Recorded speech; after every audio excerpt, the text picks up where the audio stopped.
paso aprovechamos que ya... Vamos a hacerlo un poco, se haya el ruido afuera.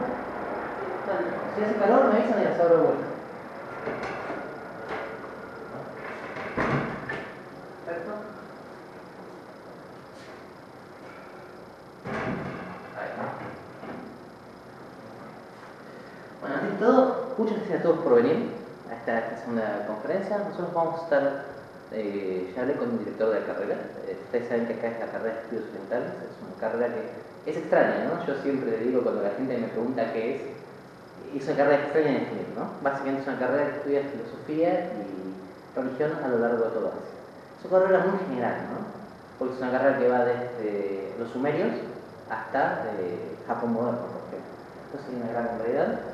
Yo soy Federico Andino, yo soy el profesor de la cátedra de religión tibetamongola, que es la que se encarga del grupo tibetano. Y soy también el maestro de un grupo reciente acá en Argentina, que es el grupo Palmanzar. Con lo cual el grupo este está escrito. ¿Se ve un poquito más para arriba? La charla de hoy, así hago una mini introducción y esperamos, faltan 2 minutos igual para empezar, por si hay más. Es una charla que va a hacer que haya varias personas que me odien. Ya está cuando yo lo escribí en su momento, me generó bastantes temas, pero es una charla importante, ¿no? Que es el tema de los mandalas. Y una cuestión que yo estaba notando últimamente es que de a poquito hay un interés, estamos hablando de eso, ¿no? Hay un interés mayor por la meditación y por la espiritualidad, lo cual es muy positivo desde mi punto de vista. Y aparte hay un interés por aprender los métodos más antiguos, ¿no? Que sean estos, como el budismo, el hinduismo, el yoga en sus múltiples variantes, ¿no? El budismo es un yoga en ese sentido, lo cual es también muy positivo. Lo que está pasando, que no es tan positivo, pero es lo que pasa con cualquier cosa en esta cultura, es que se está comodificando. Está transformando muy de a poco en una industria. Y el problema principal que pasa no es en la gente que lo hace por desconocimiento, porque todos empezamos desconociendo más cuestiones de otra cultura, ¿no? Nadie nace sabiendo ni se forma sabiendo estas cuestiones. El problema es con la gente que lo sabe de alguna forma y lo... ¿Hola? Lo recomodifica para su propio interés. Y esto es una cuestión que está pasando mucho últimamente acá en Argentina. Pasa mucho ya antes en Estados Unidos. Estados Unidos es probablemente el centro del budismo mundial fuera de Asia ahora. Y es probablemente el lugar donde haya mayor número de budistas que compartan la fórmula practicante y académica, ¿no? Es un lugar interesante. Es el lugar que, si uno le agarra de cero, diría, ¿cuál es el lugar menos budista del mundo? Uno pensaría Estados Unidos, ¿no? Como que la cultura del consumerismo. Pero bueno, el consumismo tiene esa cuestión, ¿no? El mundo tiene esta cuestión. Cuando hay más de una cosa en un lado, también hay más de otra. Y interesantemente, en Estados Unidos y en Europa hay ya un gran desarrollo del estudio del budismo, ¿no? Lo que se llama la budología. Los primeros que empiezan con esto son los ingleses. Recuerdan que los ingleses tenían el Imperio Británico en la India. Y ya en el siglo XX, cuando nosotros recién estamos entendiendo que existe algo que se llama budismo, que sabía que existía, pero no teníamos mucha idea de qué era, ya en Europa había varias generaciones de budólogos. Y en Estados Unidos también. Con lo cual, ahí ya hay una integración más completa. ¿Qué es lo que pasa en cualquier momento? Cuando algo nuevo llega a un país, generalmente el conocimiento llega, si todo un cuerpo tan grande como el budismo, llega por partes y eventualmente después llega, se instala, y una vez que se instala se empieza a refinar, ¿no? Empieza el momento de elaboración, el momento de testeo, el momento de adaptación, ¿no? Porque ahí también hay que adaptar, ¿no? No puede... Esto es una cuestión que a mí me pasa mucho con el tema del budismo que hago yo. La escuela mía es la más conservadora, quizás de todas las escuelas tibetanas. Y siempre, todos sabemos, aún el jefe de la escuela, que es un maestro mío, que se llama Santidad Saketrinsin, él me dijo, hay que adaptar, no, es imposible no adaptarse. El punto es hasta cuándo podemos adaptar sin perder la esencia, ¿no? Y este es quizás el problema general de todos los budistas. ¿Por qué hago esta pequeña mini introducción? Porque van a ver que este es un problema que en el tema de los mandalas se da bastante, en el cual toda una serie de conocimientos y prácticas existentes, en vez de ser adaptadas, fueron dejadas de lado y tomadas por otro lado, fueron subscritas por otro tipo de prácticas y en alguna forma fueron comercializadas hasta el punto en que el término mandala hoy no significa para nada lo que se conoce coloquialmente con lo que en realidad significaba en el principio.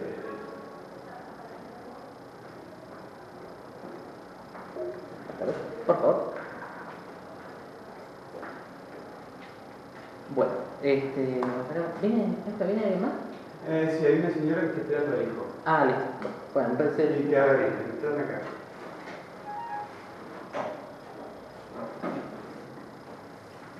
Buenas tardes. ¿Cómo estás? Por favor, pásense aquí. Hola, Isa. Entonces, la idea de la charla de hoy, que voy a intentar hacer lo más amena posible, es intentar entender qué es lo que un budista, sobre todo un budista tántrico, quiere decir cuando dice mandala, ¿no? No el término conocido, el término que ahora vamos a ver, sino cuál es el significado básico esencial que tiene, y sobre todo cómo entender que el mandala es vital para cualquier tipo de meditación tántrica. Es básicamente la base, junto con el guru, con las deidades de todo el tantrismo. Ahora vamos a ver exactamente qué es un mandala, pero primero, antes de ver qué es un mandala, me gustaría primero que nos pongamos todos de acuerdo en qué es lo que es o no es, ¿no? O qué es lo que nosotros queremos decir. Entonces, principio, obviamente, ¿qué es un mandala? La concepción moderna del mandala se lo debemos, entre muchas otras cosas, al Carl Gustav Jung. Yo creo que todos los que están acá deben haber escuchado hablar de Carl Jung. Es casi un referente imposible de evitar dentro de todo lo que es el estudio de la mística en Asia. Y es una persona, es uno de los grandes genios del siglo XX, ¿no? Para aquellos que no lo conocen, una super introducción: Carl Jung fue discípulo de Sigmund Freud y básicamente tuvo una serie de desacuerdos. Carl Jung estaba considerado el sucesor, de hecho lo llama sucesor y su hijo, ¿no? Y en un momento tiene una serie de desacuerdos que terminan en lo que Freud llama su complejo de Edipo, que debiendo de entender que Carl Jung lo quiere ver muerto, y se pelean, se distancian totalmente. Pero si bien hasta hay una película ahora que se llama Un método peligroso, que toca varios temas sobre la sexualidad y otros problemas que tenían en conjunto ellos dos, personalmente creo, y esto es, por favor tómenlo como una visión personal, que la principal divergencia que tenían era en cómo querían tratar el psicoanálisis, ¿no? Freud era médico, recordémoslo, y siempre se interesó en un psicoanálisis un poco más positivista e intentando que lo legitimen como ciencia, ¿no? Recuerdan el trabajo que tiene con Freud, con Charcot, en Sartre, siempre quiso entender el psicoanálisis como una ciencia más. Mientras que Jung en un momento empezó a tomar más interés en la parte de la religión y la mitología, siguiendo su sistema del inconsciente colectivo, e intentar aplicar lo que él llamó psicología analítica, que es la escuela que él funda, a esos campos. Lo cual en algún punto lo enemistó con Freud. Hay un texto muy famoso, que es uno de los textos de conflicto, que es sobre Aten, el primer monoteísta en la forma de ver de Freud, que es como el momento en que los dos se quiebre. Pero probablemente el quiebre fuera Freud. De Jung podemos decir infinidad de cosas. Es, de vuelta, junto con Freud, uno de los dos grandes titanes intelectuales del siglo XX, y realmente es una persona que es indispensable para estudios religiones. Pero, y acá viene la parte que hace la salvedad, les digo una cuestión como budólogo, ¿no? Hay un problema con Jung, que no es un problema de Jung, sino es un problema con la época en que Jung vivió. Jung vivió una época en la cual el estudio serio de lo que era el orientalismo recién acababa de empezar. Y estaba marcado por dos grandes facetas. Por un lado, el imperialismo. Recordemos que en la época de Jung y Freud, situémonos toda su colaboración en el principio del siglo XX, la India, por ejemplo, era parte del Imperio Británico. La reina era la emperadora de todo el Commonwealth y la India, ¿no? La emperadora de India. Por otro lado, acabamos de salir del positivismo. Tanto Jung como Freud eran médicos en un momento extremadamente positivista. Recordemos que el positivismo es la forma más dura, por así decirlo, del pensamiento científico, en la cual todo aquello que no sea puramente medible, o todo aquello que no pueda ser similar a una ciencia dura, estaba descartado o por lo menos dejado de lado. Freud ya se enemista con el positivismo, planteando el inconsciente, ¿no? Y toda la teoría del desarrollo sexual. Jung se enemista todavía más. Para que tengan una idea, Jung, por ejemplo, consideraba que él recibía Comunicaciones divinas, cuestión que ha escrito en los 7 sermones de los muertos y en el famoso libro rojo que se dio hace poco, y era un gran creyente en lo que él llamaba la sincronía, que es un fenómeno no local y no causal que establece una relación entre dos cosas. Básicamente, la forma más rápida de la sincronía es cuando uno tiene una experiencia que no le puede atribuir una relación causal directa con otra, pero que uno sabe o intuye que eso pasó. De la forma más simple todavía, el día que nosotros vamos a salir al trabajo, nos olvidamos las llaves, volvemos a nuestra casa y el colectivo, el tren descarrila, por ejemplo, ¿no? Eso es una sincronía, es un ejemplo de sincronía de ayuno. Otra forma un poco más sutil sería que, por ejemplo, en un momento que alguien esté mal, empiece uno a detectar determinadas sensaciones o determinadas señales, por ejemplo, que los animales no se le acercan, ¿no? Son formas que uno no puede establecer causalmente cuál es la relación, pero que realmente tiene un sentido. Jung hace un gran énfasis en esto. Y una de las cosas que empieza a enfatizar es, al verse chocándose contra la filosofía occidental, empieza a buscar y empieza a dar muchísimos textos, generalmente de Asia. Quizás los textos más conocidos de él sobre el budismo son el prólogo al libro tibetano de los muertos, que hay no debe haber leído, y el secreto de la flor de oro. Esos dos textos muestran cuál es el problema desde un punto de vista más moderno con Jung. Jung no tenía un montón de cuestiones, de herramientas que ahora tenemos nosotros, ¿no? Piensen que nosotros desde la época de Jung hasta ahora, que parece pocos años, hemos aprendido muchísimo más sobre la teoría tanto psicoanalítica como la teoría budista. En la época de Jung, por ejemplo, no había ningún tipo de budista importante occidental, ¿no? Ni había teóricos occidentales. Era algo que era puramente asiático. Fíjense que no tantos años, 60, 70 años después de su muerte, ya tenemos más de una generación de lamas occidentales. Los textos de budología se imprimen aproximadamente 1000 por mes. Se ha vuelto un campo fértil de investigación. Jung no contaba con eso. Y entonces, ¿qué es lo que hace Jung?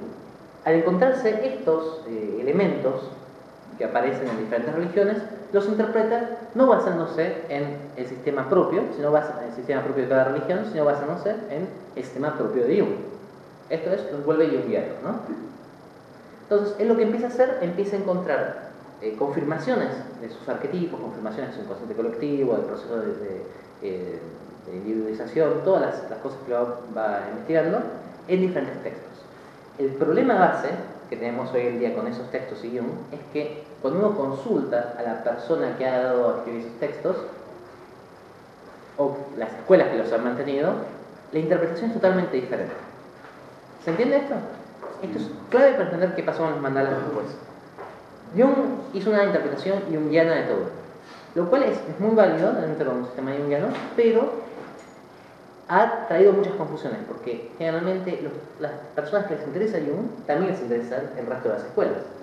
Esto, por ejemplo, se da casos, yo hace poco vine a una exposición sobre la flor de oro, en el cual la exposición era muy correcta desde el punto de vista jungiano, pero totalmente equivocada desde el punto de vista budista, ¿no?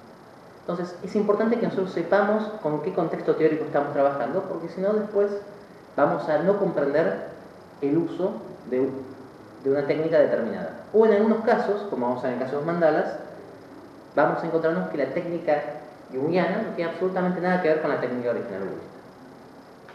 Acá doy un ejemplo, un mandala, un texto que se llama Memoria, Sueños y Reflexiones, y esta es una de las definiciones quizás más quedan, ¿no?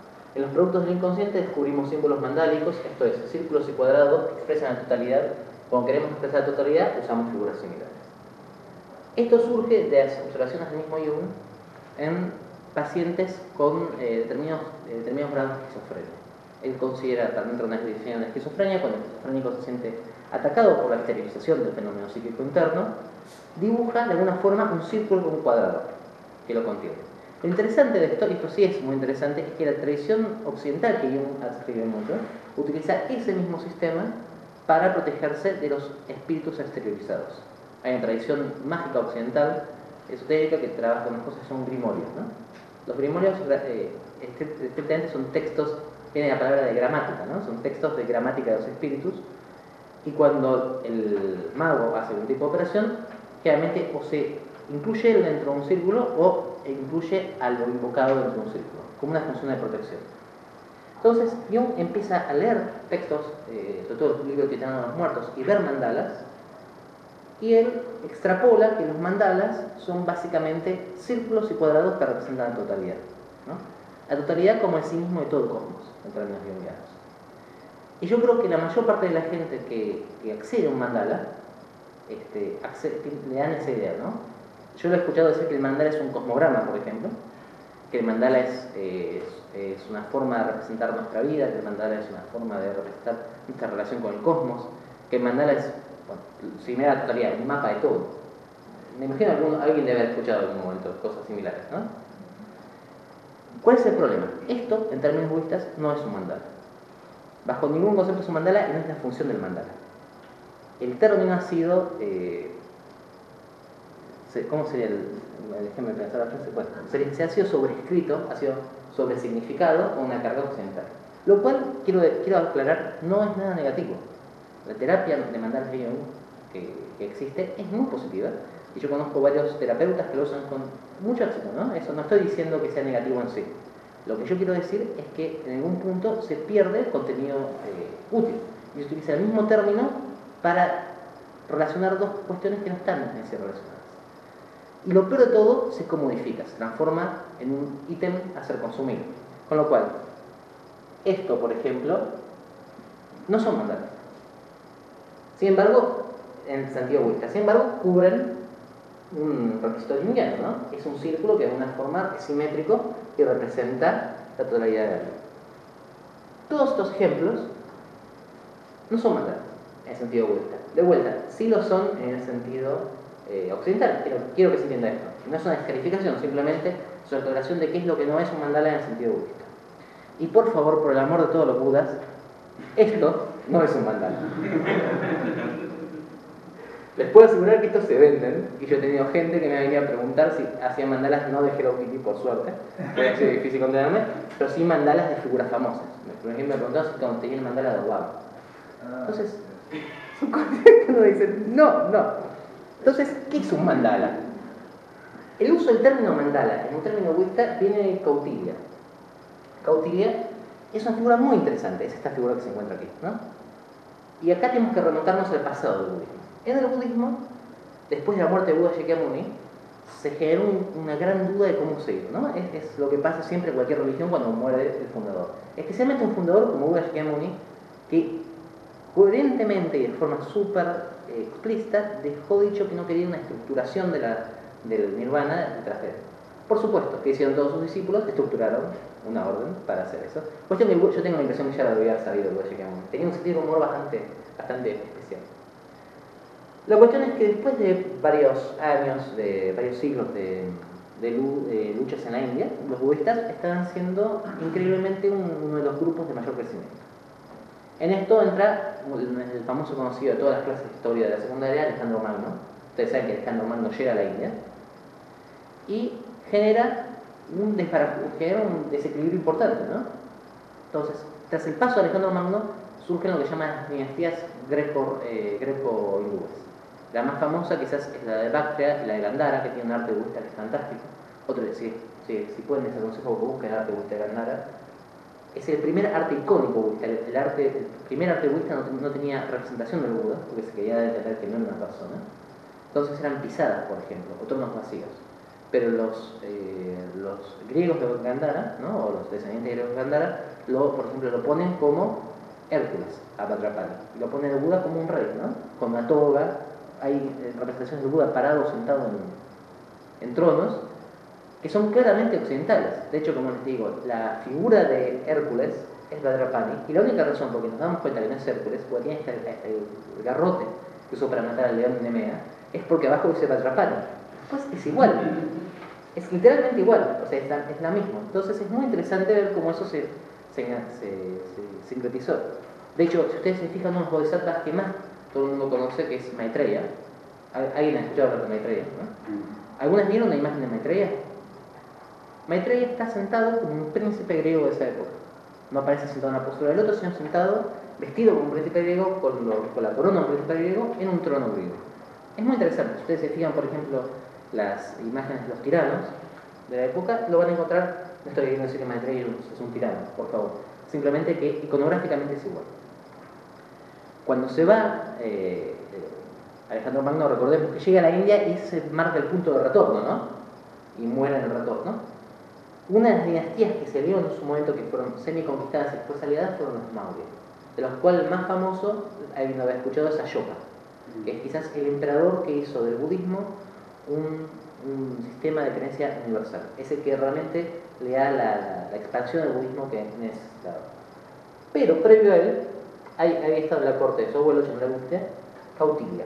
Kautilya es conocido como el Maquiavelo de la India. Sí, el Maquiavelo debería ser llamado el Kautilya 2000 años más tarde, ¿no? Kautilya escribe un texto que se llama el Arthashastra, el comentario de la ley, que explica la forma en que un gobernante debe gobernar. Y por el adjetivo maquiavélico que se le pone, se imaginan que no es un texto de política muy tranquilo, ¿no? O muy amable. La política de la India, igual de cualquier forma, siempre ha sido bastante sangrienta, ¿no? O sea, nosotros tenemos la imagen de la India como el país de la paz, pero es uno de los países más invadidos, piensen todas las invasiones que ha tenido y las guerras internas. Y el texto de Kautilya trata sobre espías dobles, cómo envenenar pozos, toda una serie de formas de realpolitik que no asociamos a un gobernante después budista. Pero ahí aparece el término por primera vez, mandala. Mandala en ese contexto significa círculo, pero significa círculo de influencia. La famosa teoría, ¿alguna escucharon hablar de teoría de los peces o de teoría de los estados adyacentes? La del pez es fácil, el pez grande se come el pez chico. Y la teoría de los adyacentes es, si soy un pez chico, ¿cómo hago para comerme el pez grande? Bueno, si yo tengo, por ejemplo, estoy en estado de alcohol, ¿no? Y en realidad necesito, y el estado de Ayutthaya, que esto es un reino budista, es más fuerte que yo, mi aliado natural para comer el pez grande va a ser el estado de hogar. Esto es, mi mandala próximo, el mandala que soy vecino, es naturalmente mi enemigo. Y mi aliado natural es el mandala que yo tengo que sea vecino a mi enemigo, pero no vecino a mí mismo. Pues nos conviene a tener los dos. Este concepto es totalmente opuesto a lo que uno se imagina mandala en Occidente. Pero ese concepto que genera la estructura de mandala dentro de una práctica tántrica. Para eso, ¿se entiende? Esto es bastante extraño lo que uno está acostumbrado a pensar en mandala. Pero para esto tenemos que intentar entender qué es un mandala. Un mandala es el famoso mandala de Kalachakra, que el Dalai Lama en las instrucciones son unos tantras más complejos. Un mandala, uno lo ve así y dice, ok, esto es similar a lo que nosotros vimos antes, es un círculo enmarcado en un cuadrado, ¿correcto? Pero nos perdemos el contexto budista de esto. Recordemos que el tantrismo surge, y si alguien me interesa, yo tengo una conferencia grabada justamente de cómo surge el tantrismo. El tantrismo surge en un momento de extremada presión civil y guerra y destrucción dentro de los Estados Indios, como una respuesta político-social del budismo frente al avance del hinduismo. El budismo creció de forma casi exponencial hasta más o menos el siglo VI de nuestra era común, y luego el hinduismo empezó a ofrecer mejores alternativas de discriminación a los reyes que tenían una intención guerrera, ¿no? una forma guerrera. Porque el budismo, en su forma mahayana más sutil, nunca está abiertamente de acuerdo con la violencia. Puede permitirla en determinadas circunstancias, pero nunca, sobre todo una persona que sea mahayana puramente, nunca va a decir que está bien la conquista militar, por ejemplo. Esto lo que hizo perder al budismo una vez que se fragmentó la India en el siglo VI de la era común, es el apoyo de los grandes reinos. Porque los grandes reinos que apoyaban a los budistas, los apoyaban porque eran grandes reinos. Entonces, un tipo de política que permitiera una pacificación de la sociedad y un nivel menor de violencia era útil. Una vez que esos reinos se fragmentan y empiezan a quedar en manos de pequeños señores de la guerra, el señor de la guerra no quiere estar apoyando a una persona que le dice que lo que hace es condenable. Entonces, ¿qué es lo que busca? Busca, dentro de los sistemas shivaitas, los agoris, los kapalikas, una justificación más clara de su guerra. Y por ejemplo, hay textos agoris que plantean que cuando uno toma una ciudad es como Shiva cuando seduce a Parvati, ¿no? Parvati tiene que jugar un poco, tiene que jugar a la distancia, ¿no? Tiene que, en términos freudianos, jugar a la histeria, tiene que alejarse para que Shiva tenga el placer de la persecución. Entonces, la ciudad que se resiste está en realidad haciendo un juego de seducción al rey poderoso, que es el rey hinduista. Esto que es terrible es una gran causa por la cual los reinos hindúes más guerreros toman el hinduismo y van dejando el budismo. Entonces, frente a esto, el budismo ejemplifica un tipo de respuesta que es el Vajrayana, ¿no? Estrictamente el Guhya Mantrayana, que es el camino al mantra secreto. Este camino al mantra secreto utiliza los mandalas. ¿Qué es lo que plantea el mandala? Una estructura política de la sociedad. Y ustedes me pueden decir, ¿dónde está esta estructura política de la sociedad? Acá, ¿no? O yo dije que esto es un mandala. Está aquí. Si ustedes se fijan, este es el mismo mandala visto en 3D. Y esto es lo que un mandala representa. El castillo central de un señor feudal. Este tipo de mandala. Entonces, ¿qué es lo que hace? Establece absolutamente de forma jerárquica, es extremadamente jerárquico. Si se fijan, hay un solo lugar arriba y después hay pisos. Cada una de las funciones de las diferentes deidades que tienen la vida. Lo importante de esto en la meditación, porque uno se puede preguntar qué tiene que ver esto con meditación, ¿no? Es que al establecer un orden, fíjense que cada uno de los costados en realidad tiene un dibujo ligeramente, no salta mucho por la resolución, pero tiene un dibujo ligeramente diferente, establece una función, un orden universal básico. Este es un tipo de mandala, después vamos a ver otros, es el más claro para verlo, vamos a ver que tiene diferentes esquemas, pero todos los mandalas en el budismo cumplen una función diferente. No es tanto una representación del cosmos, sino una forma de ordenar toda una serie de procesos. Y esto es porque el Tantra, a diferencia de otros sistemas budistas Mahayana, toma el cuerpo no como una cuestión a dejar de lado, como hace el primer budismo, o a usarlo para algo, sino como el camino básico para poder llegar a la liberación. Es el objeto preciado por antonomasia, ¿no? Se dice que es mejor que una joya que consigue los deseos, porque la joya que consigue los deseos mundanos no sirve para hacernos dudas, pero un cuerpo humano es lo mejor que podemos tener. Entonces, esto es una representación de la sociedad, en el sentido así como macrocosmos, y también es una representación de cómo nosotros tenemos que ordenarnos para igual el mundo. Antes de hacer esto tengo que hacer, ¿por hora se entiende? ¿No? Por favor, yo sé que voy rápido y hablo rápido, páreme si hay alguna duda o alguna consulta. ¿Cuál es la idea básica de esto? Un segundito. Bien, estamos yendo bastante rápido. Hay una cuestión que es compleja de entender, que cuál es el uso de un mandala, cuál es el uso de las deidades. Ustedes han visto que en el budismo tántrico se utilizan básicamente deidades como camino. Estrictamente se utiliza más lo que se llama el Guru Yoga, los niveles más avanzados. Uno podría preguntarse, ¿qué tiene que ver la deidad o qué tiene que ver esto con el Buda Shakyamuni, que era una persona que se fue y se sentó bajo un árbol, ¿no?, a meditar y consiguió liberarse del sufrimiento? Esto, que ustedes ven acá, no es nada más que un medio válido. Esto es una doctrina mahayana que se llama Upaya Kausalya Paramita, que implica que cuando uno está en el camino del Bodhisattva, cuando quiere volverse un Buda, tiene que hacer lo más efectivo posible, porque de uno volverse un Buda depende de la liberación, no solo de uno, sino de todos los seres. Hasta ahí estamos. Es importante ser rápido. Entonces, todo el tantrismo es el Mahayana, con la diferencia de que tiene métodos más rápidos, o por lo menos esa es la teoría. Pero filosóficamente sigue siendo Mahayana. Yo siempre doy el mismo ejemplo. Las tres formas de entender el budismo, en sus diferentes formas, Theravada, Mahayana y Vajrayana, es: el Theravada es, yo me voy a volver Arhat, ¿no? Me voy a volver una persona que se despertó siendo guerrero Buda, para de esa forma inspirar a todos a dejar el mundo y que se liberen como yo. Y yo puedo enseñar la liberación también, ¿no? Pero lo importante es que yo voy a hacer un ejemplo. Yo me voy a liberar primero para que todo el resto venga atrás de mí. La forma de Mahayana es: no, la liberación tiene que ser completa. No podemos liberarnos todos realmente hasta que no hayamos liberado a todos los seres. Son dos, en realidad son dos énfasis. Uno es un énfasis en un cierto ascetismo, ¿no?, el Theravada, y en liberarse para ayudar al resto de los seres. Y otro es, mientras me voy liberando yo, voy liberando al resto de los seres. El Vajrayana hace exactamente lo mismo del Mahayana, pero dice: a ver, ¿cuál es la meta? La meta es liberar a todos los seres. Ahora, todos los seres que les pasa, sufren. Esta es la primera verdad del budismo. Por lo tanto, ¿cómo tengo que hacer para que sufran menos? Tengo que liberarlos antes. Por lo tanto, no necesariamente tengo que esperar el tiempo necesario para que estén listos para liberarse, porque es un proceso largo, ¿no? En el Mahayana tradicional llevan 13 horas. Para tener una idea, eso es 2 tierras y media, ¿no? En cuánto tiempo. Que la tierra surge y desaparezca. Así que tengo que encontrar una forma de acelerarlo. Por lo tanto, los voy a intentar liberar, les guste o no. La idea es que les guste, ¿no? Pero voy a intentar forzar un poquito la situación. Y para eso, la forma clásica de hacerlo es mediante una organización feudal, donde la persona que es la deidad o el maestro iluminado se sienta arriba y va ordenando el resto de la gente alrededor suyo. Ese es el primer mandala.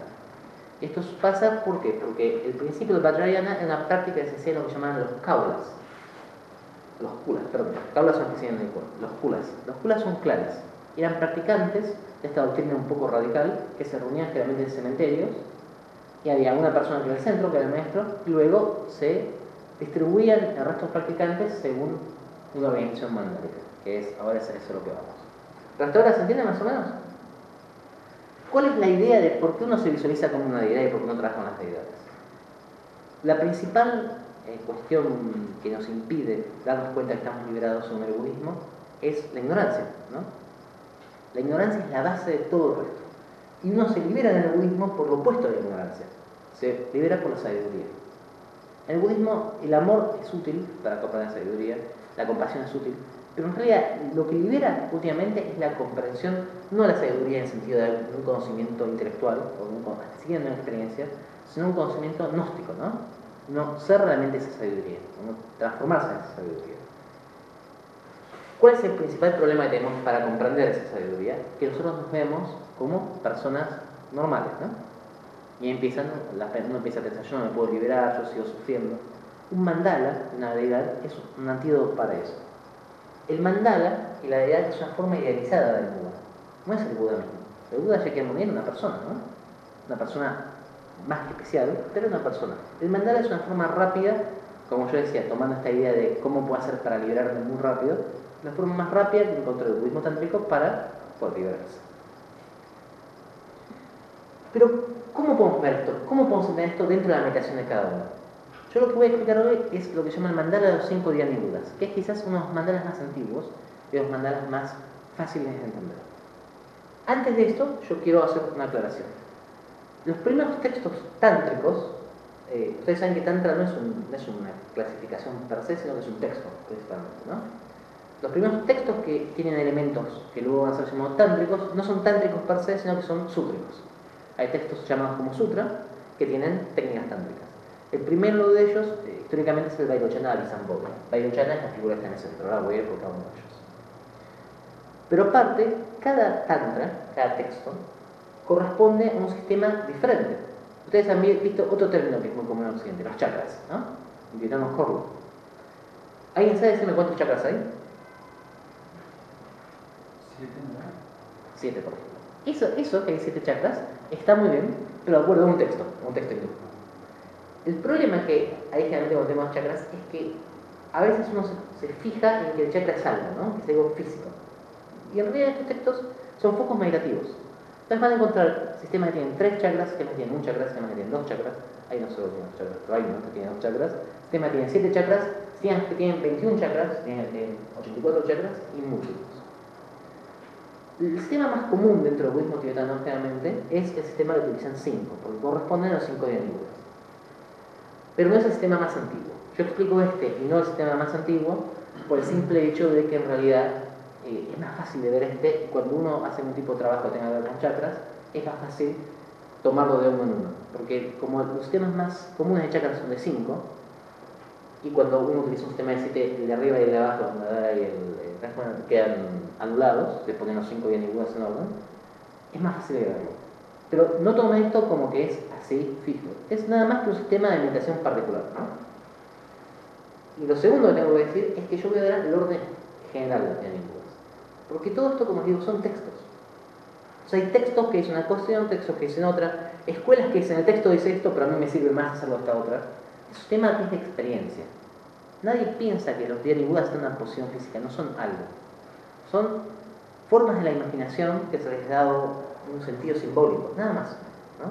Son símbolos que nos son útiles para nosotros ser budas en un sistema budista. Pero ningún texto budista que yo conozca asume... ¿Hola? No, hay problema. Por favor. Ningún texto budista que yo conozca asume que esto es algo fijo, ¿no? Ni que ni siquiera la representación de ellos se fija. Por ejemplo, en nuestra escuela, este Buda que es Akshobhya y este Buda que es Vairochana están intercambiados. En otras escuelas, este Buda que es Ratnasambhava y este Buda están intercambiados y en las direcciones. Pero lo importante es que este mandala que yo les voy a explicar, que se utiliza para meditación, tienen generalmente el mismo esquema. Sea cual sea el Buda que está en el centro, cumple la misma función. Sea este o este o este, el que está en el centro tiene un atributo particular. Sea cual sea que esté en el sur, por ejemplo, sea este o este, van a tener el atributo de incremento. Ahora vamos a ver esta cosa. Lo importante de esto que yo os quiero avisar es que cuando ustedes vayan en un texto, por ahí van a encontrar una variación. Es simplemente un consenso. ¿Hasta acá? ¿Consultas? Sí, por favor. Entonces, estos Budas son otra forma de entender los chakras o tiene algo que ver con eso. Sí, o sea, no son tanto los chakras. De vuelta, los chakras son también convenciones, ¿no? Sí. Los chakras son convenciones, un punto en el cual te concentras y visualizas una cosa determinada. Lo que pasa es que estos 5 Budas, ahora voy a ir por cada una de las funciones de cada uno de ellos, vas a ver que son funciones muy cosmogónicas, muy universales. Entonces, generalmente los temas de meditación, esto es previo a los temas de meditación con chakras, dicen cada chakra representa una función, ¿no? En ese sentido, los 5 Budas son como las 5 energías básicas del cosmos. Después hay sistemas que se usan en chakras y sistemas que no se usan en chakras. Que directamente uno se visualiza como un Buda, por ejemplo, ¿no? Y genera esa energía con eso. Pero probablemente casi todos los textos vas a encontrar, te va a decir, por ejemplo, en el chakra, siempre el chakra del centro del pecho se corresponde al centro del mandala. Entonces, si en el mandala está Vairochana en el centro, va a decir, en el centro del pecho visualizamos, por ejemplo, una flor de loto y esa flor tiene, realmente son 8 pétalos y en esos pétalos está Mahavairochana con su consorte.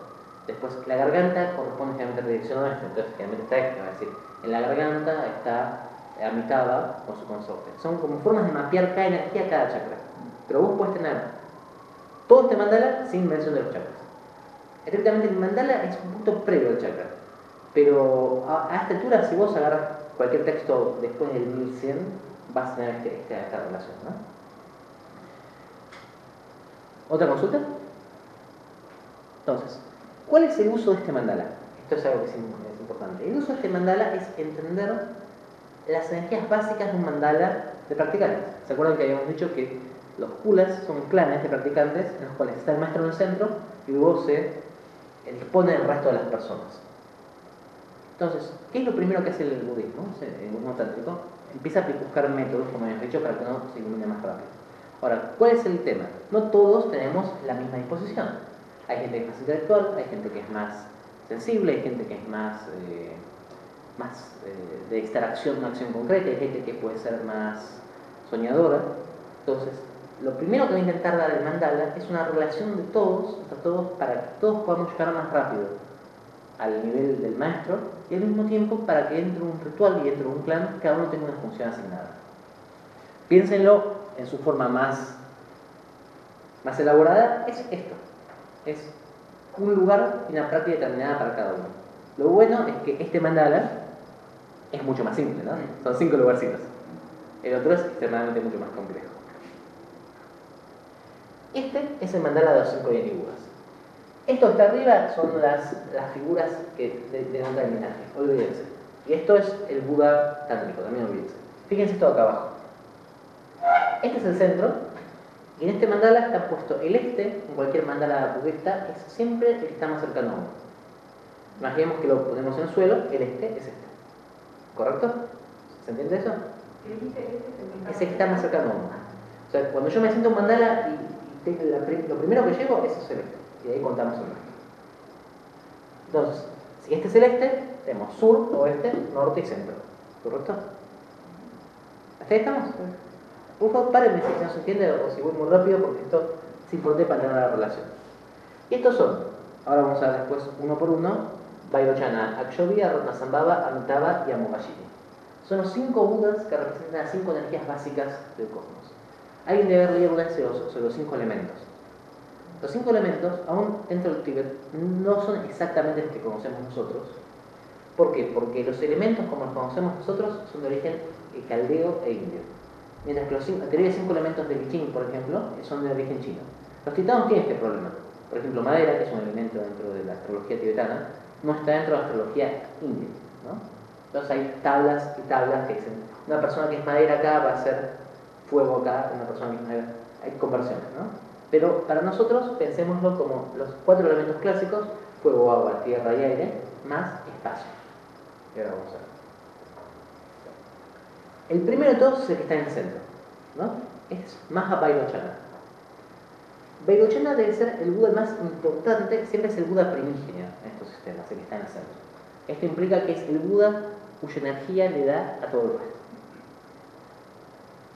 Y es el jefe, ¿se acuerdan que habíamos dicho que un Kula es un clan?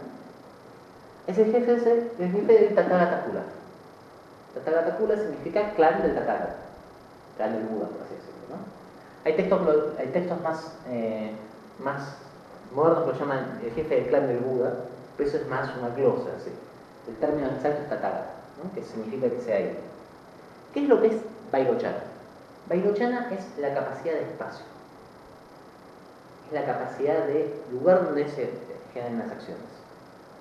Esto es muy complejo de entender porque es la base de lo que después se tendrá como la actividad de los fenómenos. Pero básicamente, dentro del budismo tántrico, el espacio es lo más similar, no es lo mismo, pero es lo más similar a una de las partes principales de la naturaleza de la mente. La mente, para nosotros, tiene sólidas emociones. Nosotros pensamos que no, pero cuando uno está mal, por ejemplo, uno está enfermo o se siente enojado o se siente deprimido, la emoción es algo casi físico, ¿no? Para nosotros, algo se pone últimamente. Los irlandeses tienen un dicho que es: siento una tristeza sobre mí. No dicen soy triste, en galénico, ¿no? Dicen la tristeza está sobre mí. Es eso, ¿no? Uno siente que la emoción es algo físico. Vairocana es lo opuesto de esto. Pero vamos a ver que todos los Budas tienen generalmente dos grandes formas, lo que se llama el veneno y la sabiduría. Todo el camino del Tantra, estrictamente, es un camino de transformación, casi alquímica, ¿no? Uno transmuta un veneno, algo complicado, en algo que es sabio y que es útil. Como siempre dice Khenpo Pema, es como cuando le dan una inyección contra una vacuna contra algo. Uno está tomando algo que por sí es negativo, pero está tomando una forma determinada en la cual ayuda a la liberación. Hay una persona muy interesante que escribió muchos de estos mandalas que se llama Chogyam Trungpa Rinpoche. ¿Alguna vez lo escucharon hablar de Chogyam Trungpa? Es una persona fascinante. Realmente fascinante, es un maestro Karmakayu, que fue uno de los primeros maestros que llegaron a Occidente, que fue quizás el arquetipo de una cosa que se llama el maestro loco, la sabiduría loca. Que en vez de ir despacito, de forma paulatina y compasiva, desarmándonos un poco y dándonos un lugar para crecer, directamente nos golpeaba y nos desarmaba de un solo golpe. Eso es uno lo toma de forma mucho más violenta, pero es mucho más rápido, por lo cual es algo bien tántrico, ¿no? Chogyam Trungpa, que era aparte de ser un gran maestro, era un gran interesado del occidente, no solamente venía a enseñar él, sino que venía a aprender, estudió muchísimo psicología y lo llama la forma sana y la forma neurótica. Ahora en sí, los Budas en sí no son neuróticos, con lo cual se puede dar una cierta confusión con eso. Pero a mí me cierra esa forma de entender un poquito estos Budas. Piensa en una energía sana y una energía neurótica. La energía sana de Mahavairocana va a ser la energía que nos permite, aun cuando estemos bajo presión, tener espacio para todos. Y vieron que todos conocemos a alguien así. Alguien que puede estar perdiéndose fuego el mundo en medio de una crisis y llega y nos sonríe y se sienta con nosotros a hablar. Uno dice, yo no entiendo si yo estuviera en el lugar de esta persona, no entiendo cómo puede ser que esta persona esté tranquila. Y dice, no, están tranquilos, sin problemas, ¿no? Eso es la energía de Mahavairocana pura. La forma neurótica de eso es la persona que nunca llega a hacer nada. ¿Vieron esa persona que básicamente siempre está con inercia? Y no tiene libido, diríamos, ¿no? No tiene ninguna motivación. Esa es la forma negativa de Mahavairocana pura. ¿Se entendía más o menos? Perfecto. Yendo hacia el este, vamos acá, viene Akshobhya, el patriarca de la familia Vajra. Vajra, ustedes saben como Vajrayana, es un término que también es polivalente. Vajra puede significar hacha, puede significar adamantino, puede significar rayo, puede significar pene. Pero de todas las formas, esto obviamente es un poquito también para bastante cosa, una forma de sentirse un poco mejor, significa irrompible y duro. Por favor, no en la asociación con el pene, pero generalmente tiene esa acepción. Y Vairocana es esencialmente la figura que lleva la familia más intelectual. Es la familia del conocimiento, es la familia del análisis, es la familia de la persona que pesa los pros y los contras, es la familia de la persona que se puede quedar años y años y años trabajando en una traducción. ¿Vieron esa gente que agarra un trabajo y no lo deja nunca porque nunca está completo? la familia de los perfeccionistas. La gran habilidad, la gran sabiduría vairochana, la forma sana, es lo que se conoce como la sabiduría del espejo. Esto es algo difícil de sacar del nombre, pero básicamente es aquella persona que no está modificada por ningún tipo de despido emocional y nos da un análisis claro y conciso de cada situación. Todos conocemos a alguien así, alguien que generalmente está un poquito retirado del resto y cuando uno le trae un problema nos dice exactamente lo que sucede sin ningún tipo de, digamos, ningún tipo de inclinación. Perdona, ¿Sí? ¿Vairochana o Achovia? Achovia. Porque estabas encima de Vairochana. Perdón, disculpa, Achovia. No, Me quedé con Vairochana. No te cerraba. No, por eso. Achovia, gracias. Achovia es la persona que tiene un análisis intelectual perfecto, frío y claro. Todo el mundo, todos los textos que yo leí siempre empiezan con esto. Achovia, frío como noche clara de invierno, ¿no? Imagínense una luna de invierno en Tíbet aparte, ¿no? No es el invierno de acá, con la noche perfecta a 4.000, 5.000 metros de altura. Esa es Achovia, esa es la energía de Achovia, ¿no? ¿Cuál es lo negativo? ¿Cuál es la neurosis de Achovia? Aquellas personas que se fijan demasiado en los detalles y se vuelven rígidas intelectualmente. Y esto todos hemos pasado, aquellos que alguna vez hemos discutido por algo en internet, sabemos también de esto, son aquellas personas que se empiezan a querer tener razón siempre y quieren ganar y se imponen cada vez más duras y más rígidas. Esta es, por así decirlo, la neurosis de Achovia. Ahora voy a explicar cómo se interrelacionan todas las familias.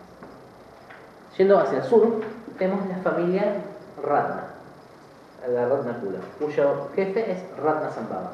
Se dan cuenta que el contraste en colores es bastante grande, ¿no? Ahora después vamos a explicar cuál es el uso de los colores dentro de cada uno de estos mandalas. Ratnasambhava es el jefe de la familia que tiene que ver con la tierra en el sentido del trigo, ¿no? Por eso el amarillo, no el marrón como nosotros podríamos pensar. Y tiene que ver con la riqueza, también con el amarillo y el oro. Es todo aquel que disfruta realmente de la vida, ¿no?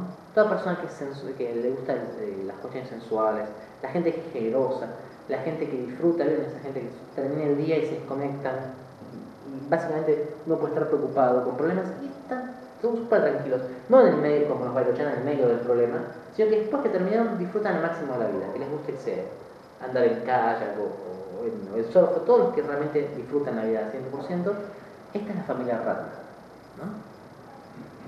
Esa es su sabiduría, la capacidad de ser generoso, pero que cuando la gente está muy bien y se encuentra en una situación muy buena, tienden a ser generosos, tienden a ser abiertos.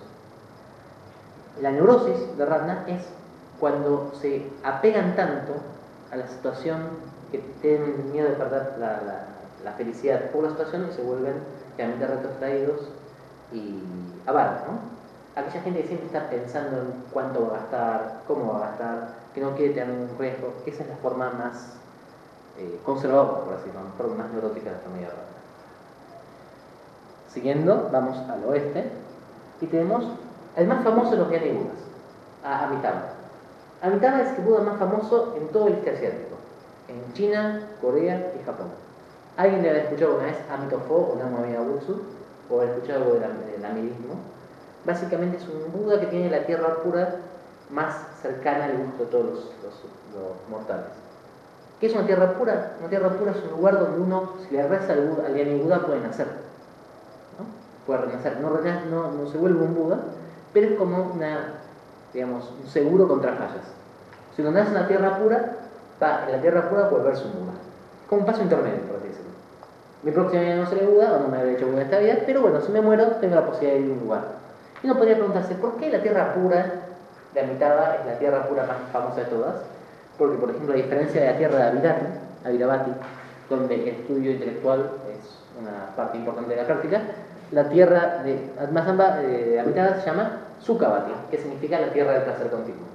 Con lo cual, obviamente, si uno tiene que ir a algún lugar, va a preferir ir a un lugar de placer continuo.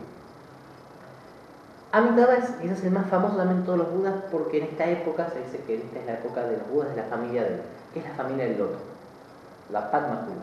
Ustedes van a encontrar que la mayor parte de los grandes maestros están considerados que son partes de la Padmakula. Por ejemplo, Padmasambhava, el maestro que llevó el budismo antiguo.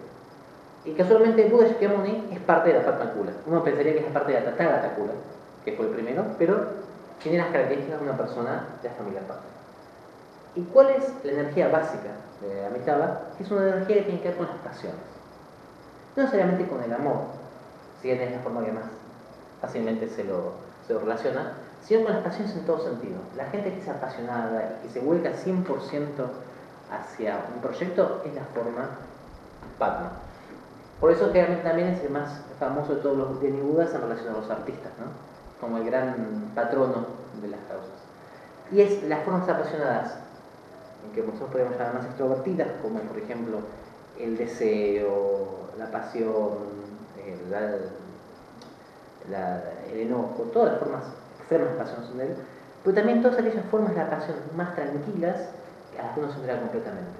Por ejemplo, Avalokiteshvara, que es el Buda de la compasión, el Bodhisattva de la compasión, es una emanación de Amitabha. Es un Buda mucho más tranquilo, mucho más pacífico, pero que se ha volcado totalmente a la tarea de la compasión. Básicamente, Amitabha es aquellas personas que son principalmente sensibles, ¿no? Aquellas personas que sienten más que otra forma. Esa es la forma, como se llama la sabiduría. La neurosis de Amitabha, o el veneno de Amitabha, es justamente ser un esclavo de las pasiones. Aquellas personas que nunca pueden estar bien porque siempre están deprimidas o felices, o les sale bien una cosa y se enojan, o se enojan con otra persona. Esa persona representa una persona Amitabha que no ha podido procesar su neurosis. Y el último, que está en el norte, es Amoghashiri, de la familia del karma. Karma, ¿ustedes saben qué quiere decir karma en sánscrito? Exactamente, significa acción. Si uno quiere hacer una acción ritual, dicen tantra karma, por ejemplo. Si uno quiere hacer una acción de, por ejemplo, una iniciación, no es una villeta karma, ¿no? Esta es la familia de acción, literalmente, el clan de la acción. Y la familia de Amoghashiri es aquella que tiene que ver con, básicamente, todo lo que sea una acción directa, rápida y efectiva. Uno se puede dar cuenta cuando alguien es de la familia de Amoghashiri porque es básicamente una persona que le gusta que todo funcione bien y que todo funcione bien alrededor de uno, que sea de forma efectiva. Y no simplemente que ande. Viene esa gente que dice, bueno, no lo arregle esto, tal vez, podría ser mejor. La persona que está en la familia de Karma Kula va a intentar que eso funcione mejor y va a hacer 20 cosas al mismo tiempo. Y la familia que más está relacionada con la acción directa, que es una cuestión bien tántrica, ¿no? La posibilidad no tanto de esperar que sean las cosas de condiciones, sino hacerlas por uno mismo. Es aquellas personas, miren, esas personas que son lo que se dice los entrepreneurs, los empresarios que van y se llevan el mundo por delante y organizan todo. Esa es una familia karma. Lo negativo de esta familia, que es más fácil de darse cuenta del resto, es que en ese llevarse el mundo por delante, uno puede hacer acciones que son terribles y es muy difícil dejar de actuar con esa familia. Una vez que uno ha caído en este círculo de reacciono, es muy difícil para la persona karma poder estar pacífica. Hasta acá, ¿alguna consulta? Entonces vamos a ver cómo funcionan. ¿Cómo estamos aquí? Bien, estamos bien. Vamos a ver cómo funcionan en cuanto a los elementos en cuanto a abstracción. Estos 5 budas aparte están relacionados a los 5 elementos. Decíamos, espacio. Este es el elemento del agua. El agua como un lago, ¿no? Un lago tranquilo refresca. La tierra, el fuego y el aire.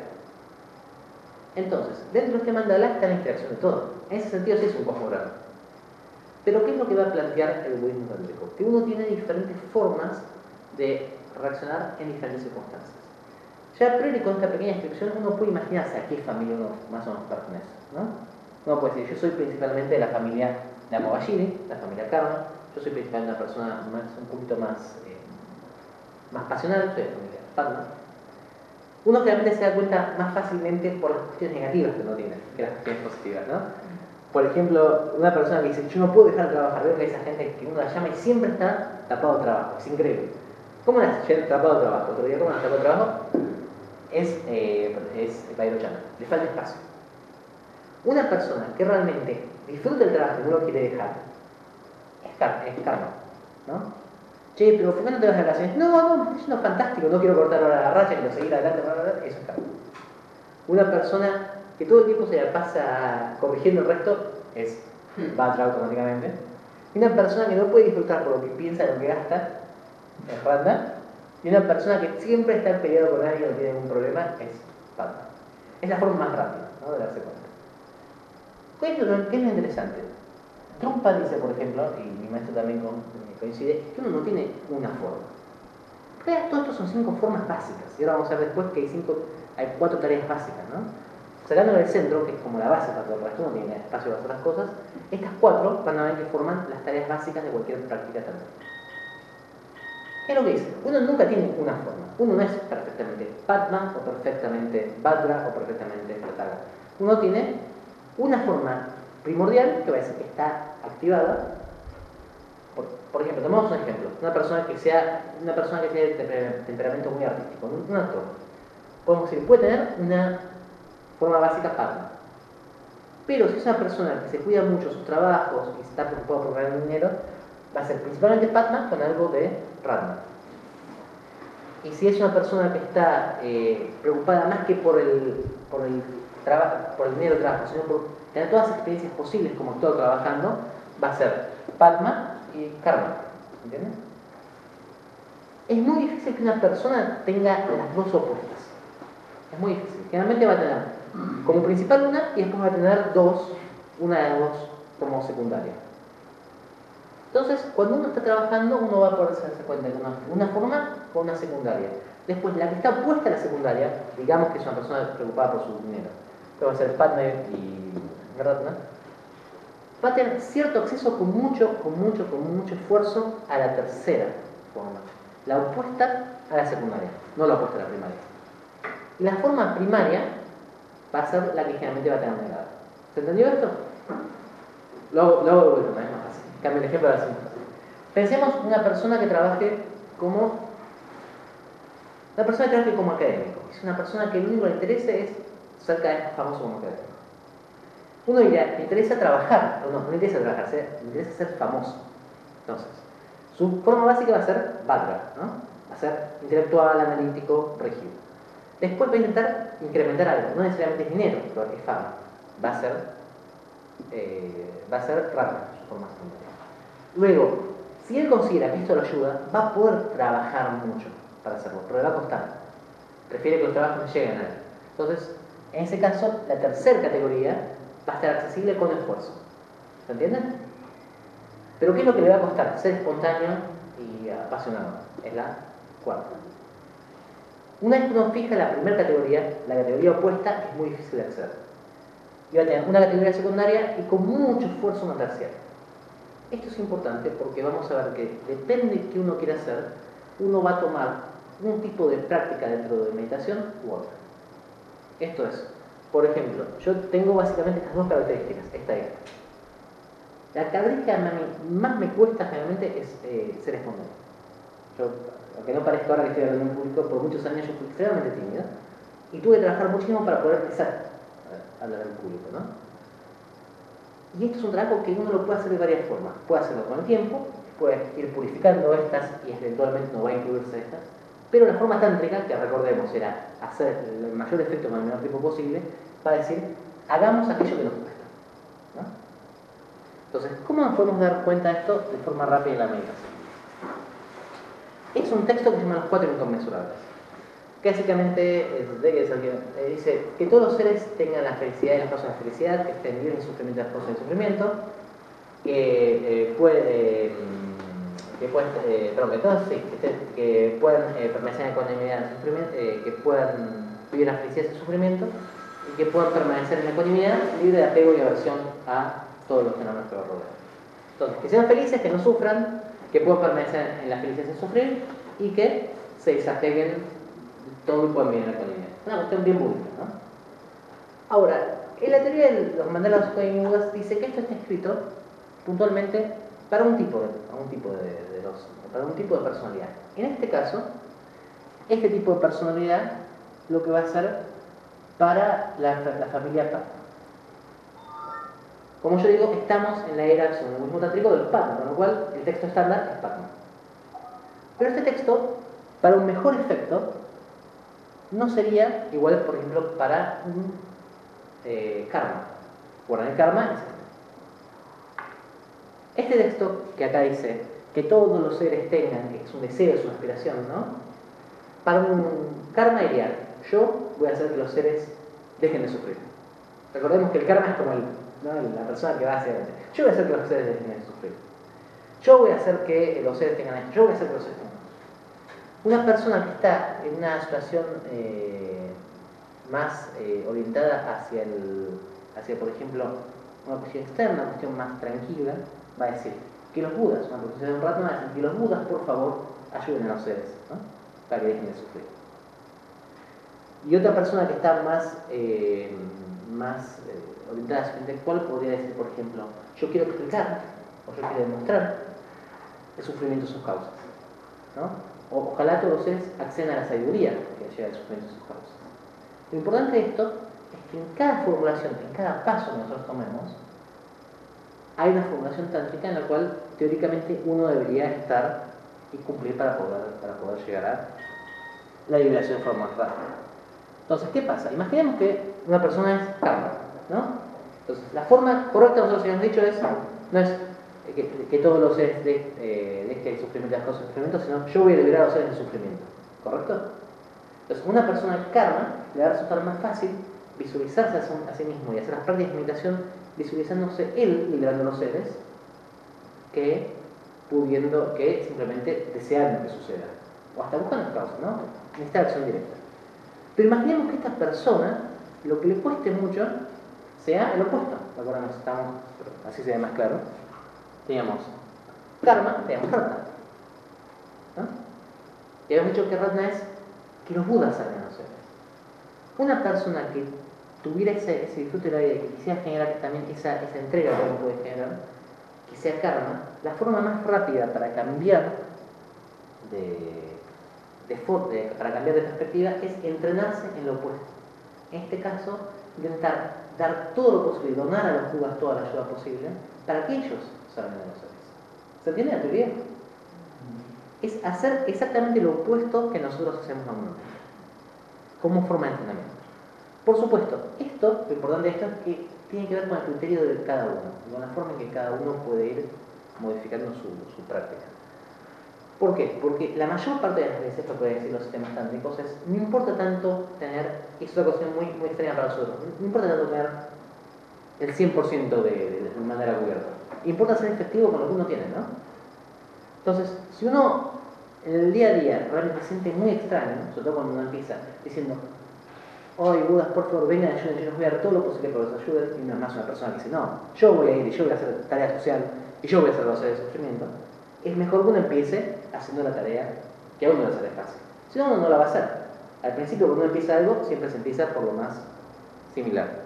Pero luego, en algún momento, es muy bueno que uno empiece a desarrollar las cualidades que uno le faltan. Porque últimamente, en un análisis último, estas 5 formas las tenemos absolutamente todos, las de los textos tántricos. Y lo que van a hablar los textos tántricos es lo que se llama el uso de las máscaras de los budas. Cuando uno toma determinados tipos de decisión, se viste como determinados budas. Y en el círculo de mandalas que yo había dado al principio, el Pula, cada uno de los papeles idealmente se rotaban. Esto es, por ejemplo, él un día iba a ser Padma, y otro día iba a ser Vajra. Y otra persona iba a ser Tathagata, y otro día iba a ser Rata. ¿Por qué? Porque justamente una de las formas más sutiles de ignorancia es la idea de la personalidad. Todos saben que en el budismo la idea de persona como persona no existe, se llama doctrina del Vedanta. Entonces, una forma de uno aprender que el punto de vista que uno tiene es construido socialmente, y por lo que dice uno, es tomar un papel totalmente opuesto, ¿no? Por eso, generalmente, si ustedes ven los textos, los grandes académicos, por ejemplo, como Virupa, cuando se liberaban, hacían lo opuesto. Se volvían borrachos que perseguían chicas. Los reyes se volvían mendigos. Y los mendigos se volvían reyes de países extraños. Es una idea muy importante en el budismo tántrico, es que nuestra personalidad es algo flexible, es algo que se construye socialmente. El trabajo con mandalas básico, lo más básico del trabajo con mandalas, dentro de la meditación, es para aflojar un poco esto. El aflojar el yo soy así, ¿no? Y empezar a hacer como corresponde a la situación. Esta es la base y la esencia de lo que yo quiero que se llame el trabajo con mandalas en el budismo. Es una forma de esquematizar una respuesta, aprender cuál es que nos viene a nosotros, pero también aprender en cuál tenemos que hacer para poder soltar un poco esta yo soy esto. ¿Se entiende esto? Perfecto. Vamos a pasar por acá. ¿Y cuál es este es el nivel más exotérico, por así decirlo, ¿no? Los que los textos llaman el entrenamiento. El tibetano se llama Lojong, significa entrenamiento mental. Esas son actitudes más aspiracionales y de práctica en las cuales nosotros empezamos a generar los cambios de personalidad que teóricamente queremos. Pero la actividad tántrica puramente tiene 4 actividades básicas. Y yo les quiero mostrar esto simplemente para que ustedes vean la diferencia de los colores. ¿Recuerdan que yo he dicho que los colores de los budas tienen mucho contraste en este caso? Uno los puede observar, claramente son colores muy diferentes.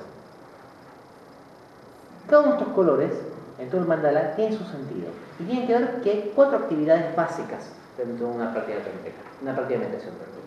Estas actividades son la de pacificación, la de incremento, la de magnetización y la de destrucción. Que han cantadas literalmente a Akshobhya, Ratasambhava, Amitabha y Amoghashina. Los 4 budas de los que estamos hablando. Antes de esto quiero explicar qué es una actividad. Una actividad dentro del sistema tántrico, recordemos que el sistema tántrico es un sistema esotérico mágico. Entonces, una actividad es el uso de las generaciones, causas y condiciones para que sea algo en particular. Yo dije pacificación, creo que es una actividad que todo el mundo puede estar de acuerdo que es budista. Incremento, acá el tema del dinero, en Occidente el dinero y el budismo no se llaman muy bien, pero bueno, pongamos que todos necesitamos. Magnetización yo creo que se salva porque nadie entiende exactamente qué significa. Y destrucción estamos seguros que no es.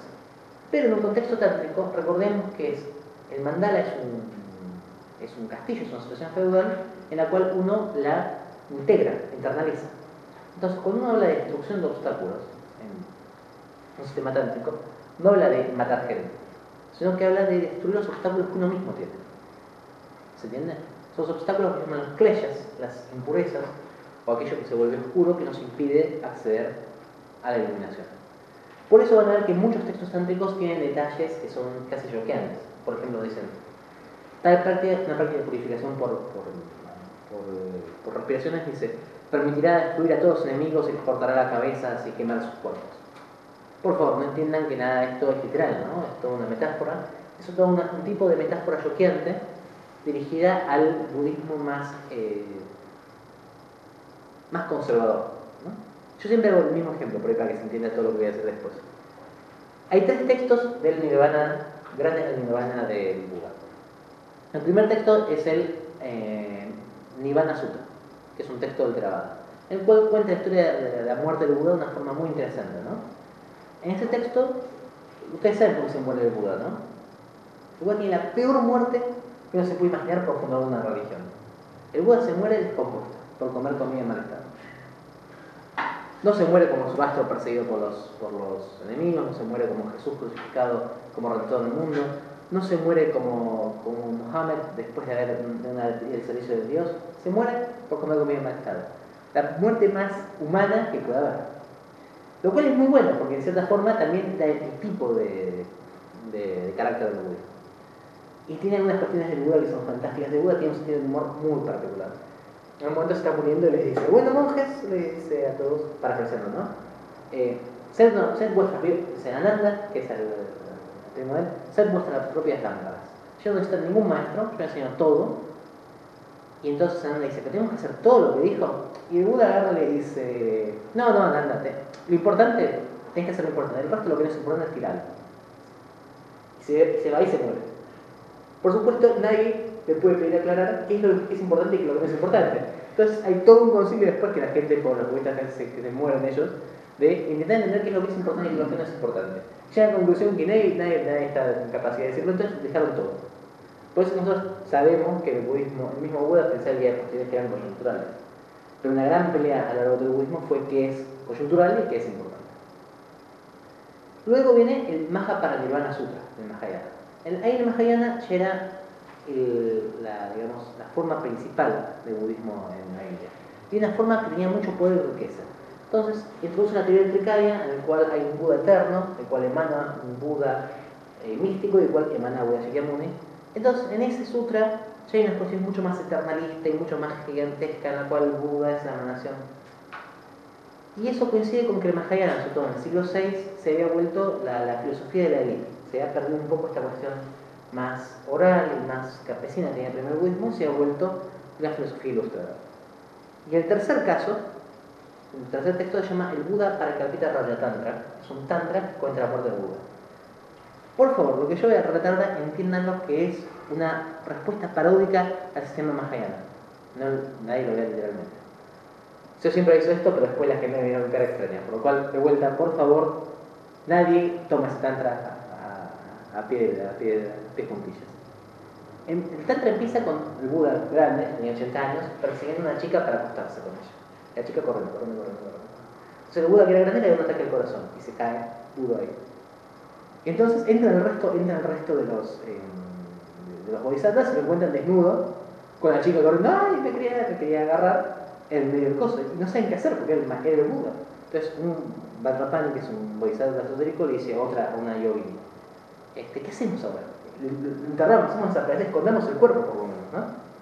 Esta yogini, que lo ve que tiene, por así decirlo, un determinado rigor mortis, entra en congreso sexual con el cadáver de Buda y empieza a cantar su placer en mantras. Y esos mantras empiezan a destruir a los pueblos budistas. ¿Por qué? Nadie entiende por qué. Pero llegan hasta los nagas, que es un pueblo budista importante, y los nagas ven y dicen, nos estás destruyendo, somos budistas. Y en ese momento tiene el momento del clímax de la yogini, y la cabeza de Buda es tan fuerte el clímax que el cráneo de Buda estalla en pedazos, y los pedazos que quedan ahí sale un texto, y ese texto es el tantra de Buda Kalpita. Ese tipo de cuestiones simbólicas obviamente pueden estar totalmente malinterpretadas, nadie espera que sea real, sino que es una reacción frente a un determinado una determinada forma conservadora dentro del budismo más mahayana, ¿no? En la cual todo tiene que verse bien, el Buda tiene que quedar bien siempre. El problema es que mucho lenguaje tántrico tiene que ver con eso, con formas de entender el proceso de uno se vuelve Buda de una forma un poquito más dura. Que esto en el primer budismo no tenía. Recordemos que, por ejemplo, un epíteto común en Pali para el Buda es Jina, que es el conquistador en el sentido militar, ¿no? Y el Arahata, en Pali, es el destructor del enemigo. Hay una cuestión bastante dura en el primer budismo que el Mahayana suaviza y que el Vajrayana rescata un poco. Entonces, eso rescata estas 4 actividades que ahora vamos a ver. Y la primera actividad es la actividad de pacificación. La actividad de pacificación es una actividad asociada con la akshobhya, porque es la actividad que es necesaria. Recordemos que el elemento de la akshobhya es el elemento del agua, ¿no? ¿Recuerdan el Buda azul? Y la actividad va a ser o azul, claro o blanco. Y esa actividad tiene que ver con dejar que el agua se asiente para poder ver un reflejo de ella. Ustedes vieron, si agarran un jarrón de agua y lo mueven, se pierde la posibilidad del reflejo. Habíamos dicho que la sabiduría de la akshobhya es la sabiduría del reflejo, del espejo. Uno puede hacer lo mismo con el agua. Todas las deidades que tengan que ver con la práctica de pacificación, sea que sea el kula que tengan, van a ser generalmente plantas. Y van a estar destinadas a eso. Por eso la mayor parte de las primeras deidades que uno practicante tántrico recibe son blancas. El 99% de las escuelas enseña primero a Chenrezig, que es esta deidad, que es el señor de la compasión. Y la idea de esta actividad es permitir que los odios, las pasiones, todos se asienten como se siente el agua, ¿no? La segunda actividad es la actividad de incremento. Esta es la actividad que habíamos dicho que tiene que ver con la tierra, con la riqueza, con el disfrutar. Los tibetanos, y sobre todo los hindúes, no tienen el problema que tenemos nosotros, tener que haber nacido tibetano yo, con el tema de la panza, ¿no? La panza y la gordura. Cuanto más panzón, más gordo la persona, más riqueza tiene. Porque obviamente en una situación, generalmente la situación de vida en Tíbet era bastante más dura, ¿no? Entonces, todas aquellas cuestiones que tienen que ver con incremento son generalmente vistas con deidades que son gordas y el color de tierra, que habíamos dicho que era amarillo. Este es Zambala, el señor de la riqueza. Esta deidad puntualmente es para el incremento de la riqueza en sentido de dinero. Pero hay muchas deidades que tienen el incremento de la salud, el incremento de la sabiduría, el incremento de, por ejemplo, la amistad. Todas son generalmente de color amarillo y están relacionadas con la tierra. De vuelta, uno puede incrementar básicamente cualquier cuestión. Interesantemente, una forma iconográfica que quiero comentar, esto que tiene acá es una mangosta. Es muy gracioso, es la mangosta, es como la gallina de huevos de oro. La diferencia es que Zambala la agarra con una parte de la cola y la empuja y la exprime joya. La cuestión extremadamente iconográfica budista. Luego, la tercera actividad, la actividad de magnetización. Y acá nos vamos a un terreno que es un poquito más difícil. Esta es Kurukura, lo que sería el cupido en el budismo tántrico, yo hasta tiene el amor se considera lo mismo con un arco y flecha, pero ya vemos que es un poquito más diferente la definición. Primero, Kurukula, a diferencia de ser una especie de querubín, es básicamente una mujer joven, joven y voluptuosa. Tiene acá lo voluptuoso que queda escondido entre varios brazos, ¿no? Pero magnetización en el budismo tiene que ver con tomar la voluntad del otro. ¿Qué es lo que pasa a la persona que se enamora de una persona, ¿no? La persona que es objeto de amor ocupa toda su conciencia. Y dentro del contexto budista tántrico, la magnetización tiene que ver con el atraer, con el dominar al otro para que haga lo que uno quiere. Esto suena terrible, y por eso digo que es una actividad que suena muy raro. Pero recuerden lo que habíamos dicho cuando vimos el mandala de Castillo. Lo principal del Tantra es hacer que todos los seres se liberen lo antes posible. Entonces, lo que uno va a intentar hacer es intentar generar el deseo de esos seres que se liberen lo antes posible. Mucho mejor si realmente les gustaría liberarse lo antes posible, con lo cual una forma para generar el deseo es hacer las prácticas que se llaman de magnetización. En otro contexto, por ahí lo podemos entender como cuando uno necesita quedar impresionar bien. ¿Vieron cuando uno tiene que dar una charla? Bueno, no en mi caso, pero cuando tiene que dar una charla y cuando tiene que generar confianza en alguien y uno intenta ser confiable, intenta ser atractivo, intenta ser interesante, esa es la actividad de magnetización. Es roja y, por supuesto, por su color, está asociada a la mitad, que es la idea de la pasión, que genera más pasión que el objeto de nuestra atención constante. Y finalmente, tenemos la actividad de destrucción.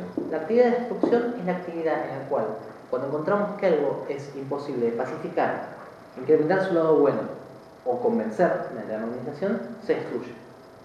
Esta actividad está generalmente manejada por seres que tienen que ver con son seres que están pintados de negro o de verde, ¿no? Y son generalmente horribles. En este caso, Vajrapani, ¿no?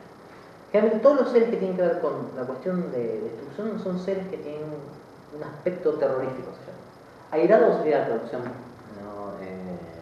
Trogo en tibetano, o Kroda en sánscrito, tienen que ver con la cuestión de la energía guerrera, ¿no? La cuestión de voy y lo corto.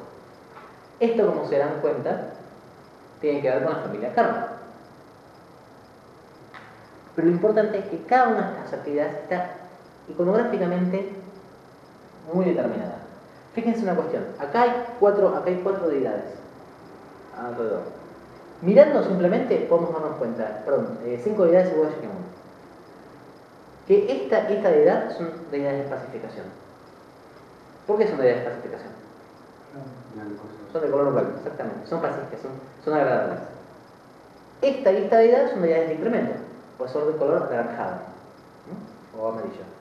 Y esta deidad es un caso interesante, esta es Tara, y esta es una destrucción de obstáculos más tranquilo. Es un caso bastante interesante porque es la misma función que tiene este, pero la forma iconográfica, que es una forma agradable y tranquila, implica que es pasar por encima de un obstáculo, pero de forma más pacífica, ¿no? Entonces, si nosotros nos fijamos y volvemos al mandala original, esta es la actividad de pacificación, incremento, magnetización y destrucción. Y el centro es lo que permite que se lleven a cabo estas actividades. ¿Se entiende hasta acá?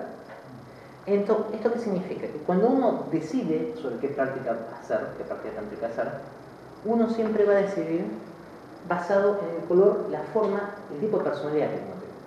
Por ejemplo, si uno es karma, recordemos que es la actividad, es la más activa de todas las familias, ¿no? Es mucho más fácil practicar una idea de destrucción. Entonces, ¿qué es lo que va a recomendar un maestro que esté interesado en el desarrollo a largo plazo? Son los textos. Control va a decir, tenemos que agregar Jambrasi. ¿Y qué es lo que pasa si uno tiene, por ejemplo, esta es una persona demasiado pacífica, esa gente que es tan tímida que no puede realmente, tiene problemas con su timidez y no puede hablar, no siempre está quieta y le pasan por encima? Control también va a decir, por ejemplo, tiene que hacer un curúcula para generar atención o una idea de destrucción como Vajrapani. De esta forma, nosotros con la práctica meditativa vamos eligiendo una práctica opuesta que nos permita estabilizarnos. Siempre nos va a resultar más fácil siendo karma hacer una deidad de destrucción, o siendo Padma, por ejemplo, hace una deidad de encantamiento, ¿no? Como que es una forma más amable para decir magnificación, de llamar la atención. Este es un ejemplo de un mandala, de una deidad pacífica, del mandala de esta deidad verde que yo les decía. Ese mandala de tal. Ahora, fíjense una cuestión. ¿Recuerdan los mandalas del principio que tenían un montón de diferentes formas, ¿no? Que tenían, más allá del pequeño poti, ¿no? Por ahí vamos a hacer un repaso porque ya lo tenemos acá, más fácil para verlo. ¿Recuerdan, por ejemplo, estos mandalas? Fíjense, cada uno tiene una forma bastante distintiva, ¿no? Entre mandala y mandala. Ahora, olvidemos eso, vamos a este mandala. Graben eso en la retina, un segundito. Ahora, fíjense esto. Vamos al mandala de Tara. La planta básica es la misma, si se dan cuenta. Es un centro, un círculo, y 4 torres. ¿Ven que son como castillitos?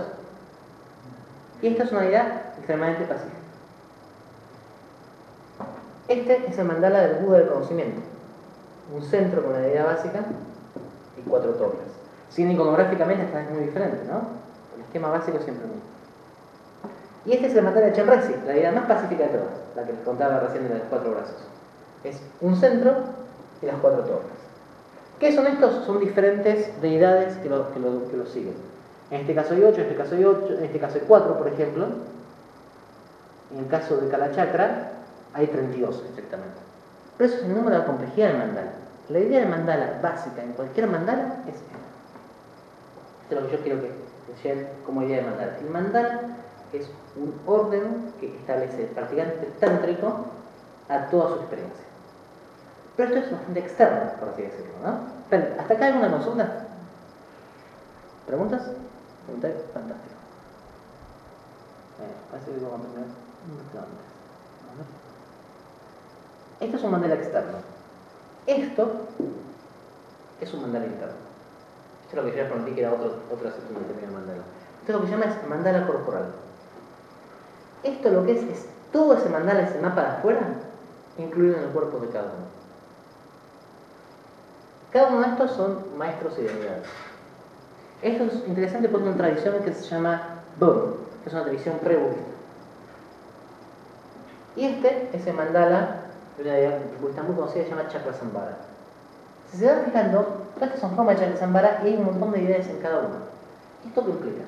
Que el mandala externo, el mandala como un castillo con sus deidades, están una que hace esto, otra que hace esto, otra que hace esto, otro. Una cuestión, perdón, me van a matar, me lo voy a explicar. Si se fijan acá, que es el que se ve más claro, cada deidad y cada letra tiene un color diferente. Esto es porque cada una de las deidades circundantes tiene una actividad diferente. Esta deidad es una deidad pacífica, por ejemplo, esta es una deidad de solución de problemas, esta es una de pacificación, esta es una de incremento. ¿Se En estos mandalas, cada una de estas deidades está puesta, y aquí vamos con los chakras que hacemos antes, está puesta en un punto determinado. ¿Y por qué es esto? Esta es la parte más interesante quizás del tema del mandala. Uno se entrena visualizándolo de forma externa, porque uno está acostumbrado a visualizar las cosas de forma externa, ¿no? Si yo les digo, por ejemplo, visualícense en un palacio lleno de deidades, uno se visualiza a uno rodeado de deidades. Eso es lo que uno quiere. Pero estrictamente lo que es el Tantra es que la mente, como nosotros llamamos mente, cabalga sobre una cuestión que se llaman los vientos. Escucha hablar del prana, ¿no? Prana estrictamente cabalga sobre unas cuestiones, es un tipo de energía que cabalga sobre unas cuestiones que se llaman vayus, que significa vientos. Estos vayus se distribuyen básicamente por los nadis. ¿Los nadis alguna vez escucharon hablar? Nadis significa canal. Donde los canales se entrecruzan se llaman chakras, ¿no? ¿Esto qué significa? Que cada una de las energías de los 5 budas está contenida dentro de un mapa de nuestro cuerpo. Dentro de las experiencias corporales están los 5 budas. Y están todos estos budas, que son 48, si no me acuerdo mal, en el mandala de Chakrasambhara. ¿Esto qué significa? Que en realidad la figura, por ejemplo, del Kurkula, la figura de la Daikini sectora, o la figura de Vajrapani, el gordo que destruye cosas, tiene que ver con una configuración particular de nuestra energía y de nuestra respiración, ¿no? Eso implica que nosotros, para generar energía, la generamos de dos formas. Al principio la generamos de forma más burda, más externa. Entonces, ¿qué se hace? Cuando uno hace una práctica de meditación, uno empieza visualizándose, por ejemplo, como la era, ¿no? Entonces, por ejemplo, en el caso de Kurukula, imagínense, esto va a requerir mucha imaginación de uno, ¿no? Pero imagínense que, por ejemplo, que yo fuera una joven bella y roja, ¿no?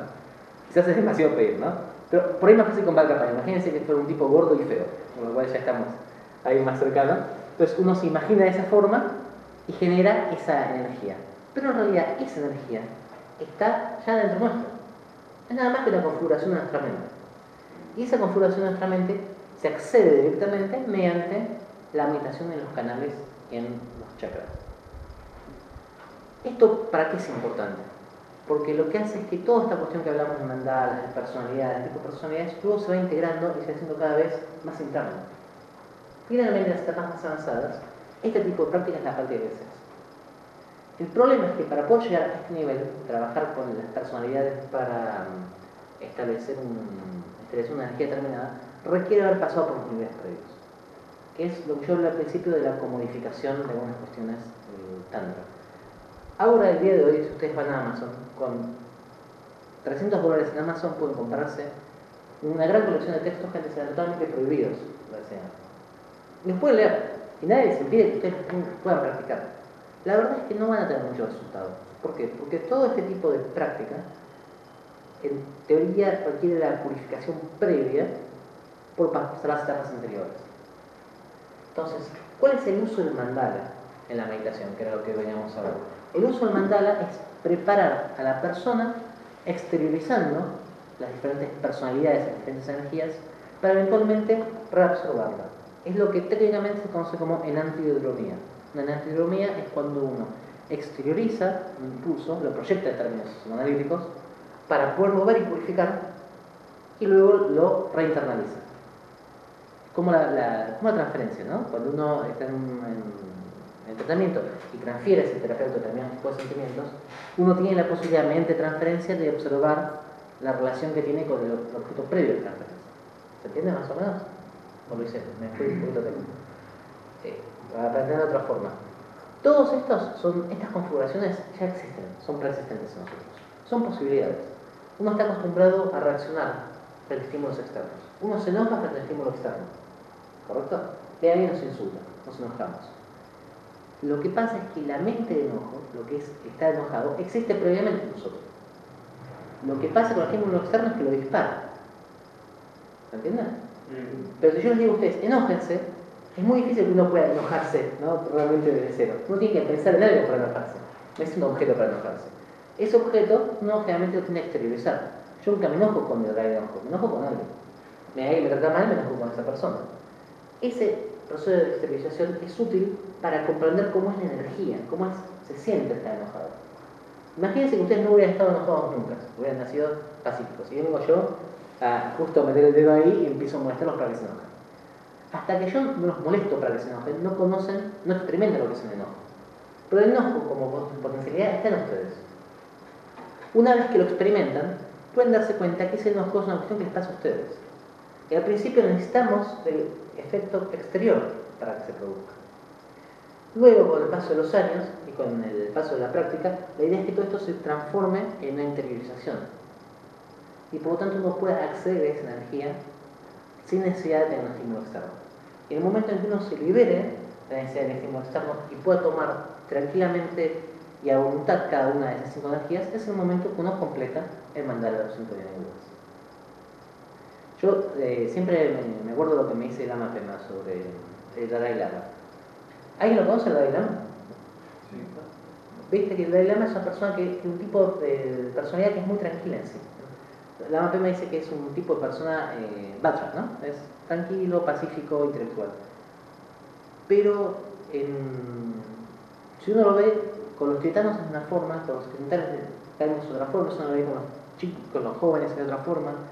Cada vez que va a un lugar toma la forma adecuada, ¿no? Es como dicen, como el agua de un recipiente. Toma la forma que el lugar es la más efectiva. Eso es parte de su trabajo, sería el resultado budista de este trabajo. Es ya no estar atado a hacer una forma, sino a realmente tomar la forma más adecuada para cada situación, para ayudar a la liberación. Y eso es la base general de todo el budismo.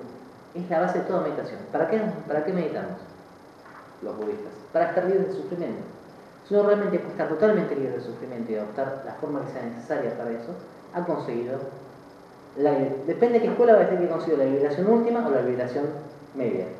Pero más allá de sin entrar en cuestiones por ahí de discusión, es una liberación, ¿no? El poder adoptar la forma necesaria para resolver cada situación es una liberación que a mí por lo menos me gustaría realmente conocer. Así que, básicamente, ¿cuál es la conclusión que sacamos de esto? El mandala como elemento surge como un sistema de explicación político-social. No surge como una cuestión artística. De hecho, cuando ustedes ven, por ejemplo, otros sistemas como los yantras hindúes, ahí son más claramente artísticos, el mandala surge como un orden político y social. Lo que hace el tantra, tomar esta práctica, adaptarla a la meditación e internalizarla. Lo importante, si ustedes acceden a textos tántricos, que ahora les digo, no es difícil, van a encontrar un montón de esta retórica política y social volcada al lado místico. Se va a hablar de la destrucción de los enemigos, se va a hablar de la conquista de la ciudadela y la iluminación, se va a hablar de, por ejemplo, cortar los puentes. Una forma para hablar de un tipo de retención de aires es cortar los puentes, como uno cortaría los puentes de un ejército. Lo importante que entiendan de todo esto es que esto es un lenguaje que surge en una época altamente militarizada, para llevarlo al plano místico. Con lo cual, toda la práctica de mandala en sí es eso, ¿no? El adaptar un modelo feudal de organización social a una forma de meditación, encontrar cuál forma básica es la que nos ayuda más. Y recordemos que el resultado de todo esto es puramente pragmático. El resultado de toda práctica de mandalas y de toda práctica tántrica debería ser el que más rápidamente haga que la gente se alcance la iluminación. Por supuesto, los textos también advierten que son el camino más peligroso. Es mucho más seguro el camino del Mahayana convencional, ¿no? Que en textos sánscritos se conoce como el Paramitayana, porque es un camino mucho más gradual y que no utiliza estos métodos radicales, por así decirlo, para conseguir el mismo resultado. Pero si me preguntan a mí, esto es una opinión puramente personal, hay muchas cuestiones del camino del Paramitayana que a nosotros occidentales nos cuesta mucho. La devoción directa, ¿no? O el sacrificio constante. Es algo que cuesta bastante para nosotros occidentales. Por ahí, en otra época hubiera sido más fácil, pero la idea, por ejemplo, de sacrificarse para uno mismo un tigre, para que el tigre coma, nos cuesta. A mí me cuesta. Yo si veo un tigre estoy corriendo, picando, y si encuentro que no me gusta lo tiro del camino, ¿no? Como para que, como decía el señor no tengo que correr más rápido que el tigre, tengo que correr más rápido que está al lado mío. Es una cuestión que nos cuesta por el tipo de sociedad que estamos. Entonces, yo personalmente creo que este tipo de prácticas, la idea de tomar un poquito de la psicología antigua budista, porque esto es puramente budista, los textos son del más o menos 700, o sea que predata por 1200 años al psicoanálisis moderno. Esto es útil, es útil. Uno puede utilizar el camino del Paramitayana y intentar forjarse a uno en el Buda perfecto, pero también puede utilizar este tipo de prácticas, la práctica de los mandalas, para intentar encontrar cuál es el camino perfecto para uno, ¿no? Yo creo que en ese sentido es algo que el mantrayana puede ayudar, puede aportar más a la sociedad. Y porque aparte es más flexible, no solo frente a nosotros, sino frente a todo el mundo. Esto es una cuestión que después, generalmente cuando hacemos la práctica, estas cuestiones en el grupo de Padmasakya, al poco tiempo todo el mundo empieza a hablar del otro en base a la familia. O como dice mi maestro utiliza, en vez de usar las familias, que son bastante extrañas, muy difícil decir Tathagata-kula, por ejemplo, al principio, pone animalitos. Pone elefante, tortuga, mariposa y rana, ¿no? Y son unas cuatro funciones. Entonces, es muy común que uno escuche a los tibetanos o a la gente que practica acá decir tal persona es una rana. Ah, ok, entonces tiene que hacer tal práctica. Tal persona es un elefante, entonces tiene que hacer otra práctica. Con lo cual, yo creo que es útil, en ese sentido, es bastante útil esta forma para la práctica de uno, ¿no? Por supuesto, todo esto que yo dije, y quiero hacer la misma aclaración que hice al principio, no invalida el tema de la terapia de mandalas, ni invalida el pintar mandalas. Quiero que por súper claro, yo no tengo absolutamente nada contra eso. Me parece es más que es útil, que es divertido. Y yo soy malísimo pintando cualquier cosa. Mis hijos son mejores que yo tengo dos niños chiquitos, y mis hijos pintan esto. Yo les bajo y los pintan y les encanta, ¿no? Pero si se imaginan que pintar un mandala del pequeño pony es lo mismo que hacer un mandala que establece una dominación feudal sobre todos aquellos que están alrededor nuestro, son dos cosas opuestas. No podrían ser más diferentes, creo yo. Salvo que el pequeño pony sea bastante diferente que ahí conozco. Pero bueno, esa es la idea básica del tema de los mandalas. ¿Preguntas? ¿Consultas? Sí, por favor. De estas 49 deidades que sean 49. 48 del mandala de Chexambar, sí. Que forman parte son como extensiones de las 5 deidades básicas, digamos. Todas las deidades tienen estas 5 familias básicas. En realidad, los tantras más avanzados hacen un truco, que dicen que hay una familia que engloba a todas, ¿no? Claro. Que es la familia que sería la deidad de los Herukas. Heruka es un tipo de deidad extremadamente violenta que tiende a ser... Heruka literalmente significa bebedor de sangre, ¿no? Y es un tipo de deidad que nosotros podemos llamar casi vampírica, en el sentido de que come sangre y carne, ¿no? Humana. De vuelta entiéndalo como una metáfora. Estas son tipos de deidades que son bastante avanzadas. Hay clasificaciones de niveles de tantras, la diferencia de las deidades. Entonces, por ejemplo, para que lo vean más claramente, esta es una deidad de lo que se llama Kriya Tantra, que es el primer nivel. Este y este son deidades de Charya Tantra, que es el segundo nivel. Se dan cuenta que acá pasamos de tener 4 deidades a 8 deidades. Y esta es una deidad que se llama Yogottara Tantra o Antara Yoga Tantra no dual, que es el nivel más difícil. Hay 2 deidades solas que tienen ese nivel. Una es Kalachakra, que es la más famosa, y otra es Hevatra. Y acá ya la complejidad es mucho mayor. En Kalachakra, si no recuerdo mal, son 140 deidades. En Hevatra son 16 deidades principales, pero cada una tiene, por ejemplo, pétalos con 32 deidades. Así que son aproximadamente 300 deidades. Entonces, eso tiene que ver con la complejidad más del Tantra que otra cosa. Realmente no es para un practicante promedio occidental. Es difícil ponerse en la lista de las deidades, o cuántas son en cada caso, ni digamos visualizarlas cada una. Generalmente estas son prácticas que se hacen en retiros y para practicantes muy dedicados, ¿no? No se hace, no es que uno puede ir y decir, bueno, y vengo así, tomar Kalachakra. El Dalai Lama, increíblemente, es quizás la única persona viva que yo conozco que hace esto. Y lo hace porque es el Dalai Lama. Y uno puede ir uno puede pagar el Madison Square Garden, por ejemplo, y hace una iniciación de esta deidad. Pero, y esto es importante, da la parte externa solo. Todas las prácticas internas de los sites que estamos viendo atrás, no lo dan. Uno lo puede tomar si va después a otras cosas. Sí, perdón. No sé si me entendí, pero no entiendo la diferencia entre ese mandala interno y externo, en cuanto que al final son todas sistematizaciones de un recorrido interno todavía. Exactamente. Lo que pasa es que son métodos. O sea, imagínate que, como te dije Pero yo... son consecuentes y correspondientes, ¿no? Exactamente consecuentes y correspondientes. Son mapeos, por así decirlo. Vos, este mandala, por ejemplo, que es un mandala externo, no tengo el de Kalachakra, pero el de Kalachakra eran demasiadas deidades, entonces la pantalla parecía una cuestión grande. Puntito, puntito, puntito, ¿no? Vamos a agarrar el Chakrasambhara, que es más fácil. Estas deidades se encuentran en un mandala externo, en Kalachakra. Es exactamente igual. La diferencia no está en el mandala de la deidad, sino en cómo vos entrenás el paso. Uno primero aprende a visualizarlo fuera de uno para luego reabsorberlo, por así decirlo. Y esto es interesante porque hay muchas técnicas que tienen que ver con eso. Y casi todas las religiones esotéricas tienen esto, ¿no?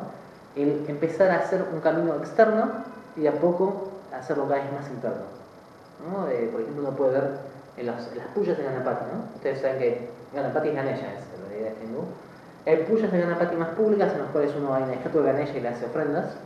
Y hay puyas cada vez más internas donde uno al principio consagra la estatua, o sea que la estatua está ahí externa, y luego la reabsorbe, ¿no? La reabsorbe en uno. O sea que uno de alguna forma simbólicamente está estableciendo que lo único que está haciendo está exteriorizándola para poder reabsorberla. Son etapas, pero es el mismo mandala. Lo que decís es más que correcto. ¿Se entendió o se respondió a la pregunta más o menos? Y es compleja la cosa todavía, ¿no? Es complejo el tema, es complejo parte uno... No, esa parte de la visualización, porque con la visualización siempre interna, cuando puede estar, ¿no? Hasta el momento que es una visualización. Sí, pasa que cuando vos, fíjate una cuestión, ponele que vos te visualices a vos mismo hablando con una persona. Es imaginación tuya, básicamente. Estás imaginando algo. Pero es muy diferente cuando vos te imaginas y te pones el foco en la discusión, aunque sea con una persona X. Y cuando vos, mira, este ejemplo por ahí te sirve. Imagínate vos, ¿viste cuando uno se enoja con alguien y uno empieza a discutir con esa persona en la cabeza? Uno va caminando por la calle y pensando, tengo que decirle esto. Fíjate la diferencia de tu experiencia cuando vos estás pensando en hablar con esa persona que cuando vos te concentrás en la forma en donde te hace sentir el enojo de esa persona. Si vos te concentrás claramente en el cuerpo, es mucho más difícil mantenerse enojado, ¿no? Se pierde más rápido. Si vos estás pensando, para que mantener el enojo uno tiene que tener algún tipo de diálogo con esa persona. Y es interno ese diálogo, porque no estás con otra. Pero tenés que estar pensando, me dijo esto, y entonces me enojo. Pero si yo tengo que concentrarme en el cuerpo y borro el resto de las cuestiones, me voy a relajar. Esto porque la forma natural de la mente es relajarse, sobre todo cuando se enfoca en las sensaciones corporales. Entonces, ¿qué es lo que uno lo hace? Uno lo visualiza, y es verdad, es internamente, pero exterioriza, imagina eso afuera. Pero es más fácil establecer un diálogo. Unas cuestiones más raras que pasa con el Vajrayana, y es una muy buena pregunta, esa es el tema del Guru Yoga. El Guru Yoga es el camino más rápido. Todo esto, si uno practica en Guru Yoga, lo puede tirar. Y la idea del Guru Yoga es tener una persona física, que puede estar vivo o no, como referente del Buda. Entonces, es como pensar qué es lo que uno haría con el Buda, ¿no? O qué es lo que el Buda haría en algo. No puede hacer Guru Yoga con el Buda, pero es más útil hacerlo con una persona física. Ahora, lo importante es que, por ejemplo, yo tomo un genio de Guru, no es que yo entiendo que Eugenio es perfecto, sino entiendo que él está más cerca del... que está más cerca del Buda que yo. Entonces yo intento entender qué es lo que él hace más cercano a mí. Pero eso es la parte teórica. En la práctica, lo que sucede es que uno muchas veces termina hablando mentalmente con esa persona, ¿no? Entonces viene la gente y te dice, el otro día tuve un sueño con vos, o el otro día estaba pensando que estábamos hablando de tal cosa. ¿Con quién hablaba uno? Realmente, hablaba con uno mismo. Pero esa representación mental es necesaria para poder entablar el diálogo. Luego, con mucha práctica, uno lo integra tanto que no necesita ni siquiera pensarlo, ¿no? Surge espontáneamente. Pero para llegar a ese nivel uno tiene que haber pasado por el nivel más externo. Y en un nivel más externo todavía, cuando uno empieza, por ejemplo, a tomar las iniciaciones, la gente se viste literalmente Budas. Es muy lindo, ¿no? Porque son estas cosas, se llevan corotas, todo esto. Uno directamente se sienta en un lugar donde está el maestro vestido como un Buda, con una careta de Buda a veces, ¿no? Con la máscara de Buda, con el Buda, y entonces es más fácil, ahí está claramente exteriorizando, ¿no? Pero todo es un proceso cada vez de traerlo más internamente. Pero sí, es una buena pregunta. El tema de la exteriorización y la interiorización es lo primero que nos tiene que empezar a hacer ruido en este tipo de prácticas. La idea de esta práctica es que en algún momento uno llegue a cuestionarse la forma en que uno exterioriza absolutamente todo, ¿no? Y ahí es cuando uno puede empezar a hacer las prácticas más avanzadas. Pero a priori está muy bien, uno lo exterioriza para poder hablar y después lo incorpora.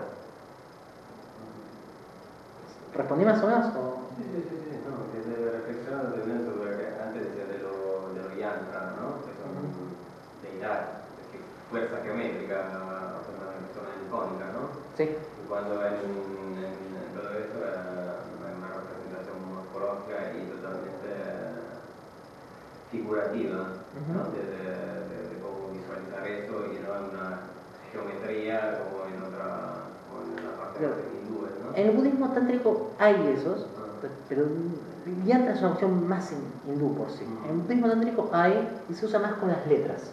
Si vos me dejas que te mostrar, por ejemplo, acá se ve, no sé, desde lejos se ve bien, pero hay letras, ¿no? Tibetano. O se puede usar en sánscrito también. Entonces, conjuntos de letras dan esa cuestión más de geometría. Lo que pasa es que el budismo tántrico tiende a poner menos énfasis en la geometría sagrada sostenida por algo divino, porque lo divino no existe en sí, son todas convenciones. Entonces, el mantra no tiene un poder de por sí, sino tiene un poder lógico interno, que viene de determinados budas. Con lo cual, la idea de la geometría puramente sagrada en el budismo, hay escuelas que la tocan por encima, pero es mucho menos. Eso es casi 100% hindú la parte. Pero si vos te fijas en los textos hindúes tántricos que han sobrevivido, por ejemplo, en el Tantraloka de Vinavagupta, por ejemplo, lo habla bastante, o en los textos que son como el Rodra Gula que es sobre Rudra, ¿no? Son todos tantras. Los tantras hindúes son muy similares. De hecho, yo soy partidario de la creencia de que los tantras budistas empezaron como sistemas hindúes que fueron siendo adaptados al budismo. Entonces yo creo que eso no es tanto una cuestión de hindú o no hindú, sino es del nivel que sobrevivió en la India del tantrismo. Tú debes saber que fue bastante perseguido en su momento. El tantrismo budista desapareció totalmente y el tantrismo hindú sobrevivió a nivel vivo, ¿no? Como expresión viva, en lo que sería el nivel Kriya y Charya. Los niveles más avanzados, por ahí existe alguien que los mantiene, pero se perdieron institucionalmente. Entonces, en los primeros niveles el budismo también toma esa idea como una cuestión más externa. Y ahí yo creo que se utilizarían más. Pero cuanto más se avanza el budismo, se deja la cuestión más de cosas, entonces sobrevivió más en la parte hindú. Pero es muy interesante, el tema de los yantras es muy interesante porque tiene una ventaja sobre esto. Esto, se imaginan, está hecho en arena, esto es simple, ¿no? Yo he visto hacer los más complejos que llevan un team de monjes, de 20 monjes, 2 días. En arena, granito por granito, estamos hablando. Agarran arena, que es un granito de arena de cada cosa. El yantra, la gran ventaja es que es más rápido. El yantra uno puede armar uno en media hora, más o menos. Con lo cual tiene la ventaja de la portabilidad. Yo creo que eso también ha permitido que sobreviva. Esto si no hubiera sido en el Tíbet, no hubiera quedado rastro de nada. ¿Alguna consulta más? ¿Preguntas? ¿Comentarios? Bueno, gente, entonces les agradezco muchísimo por haber venido. Espero que haya sido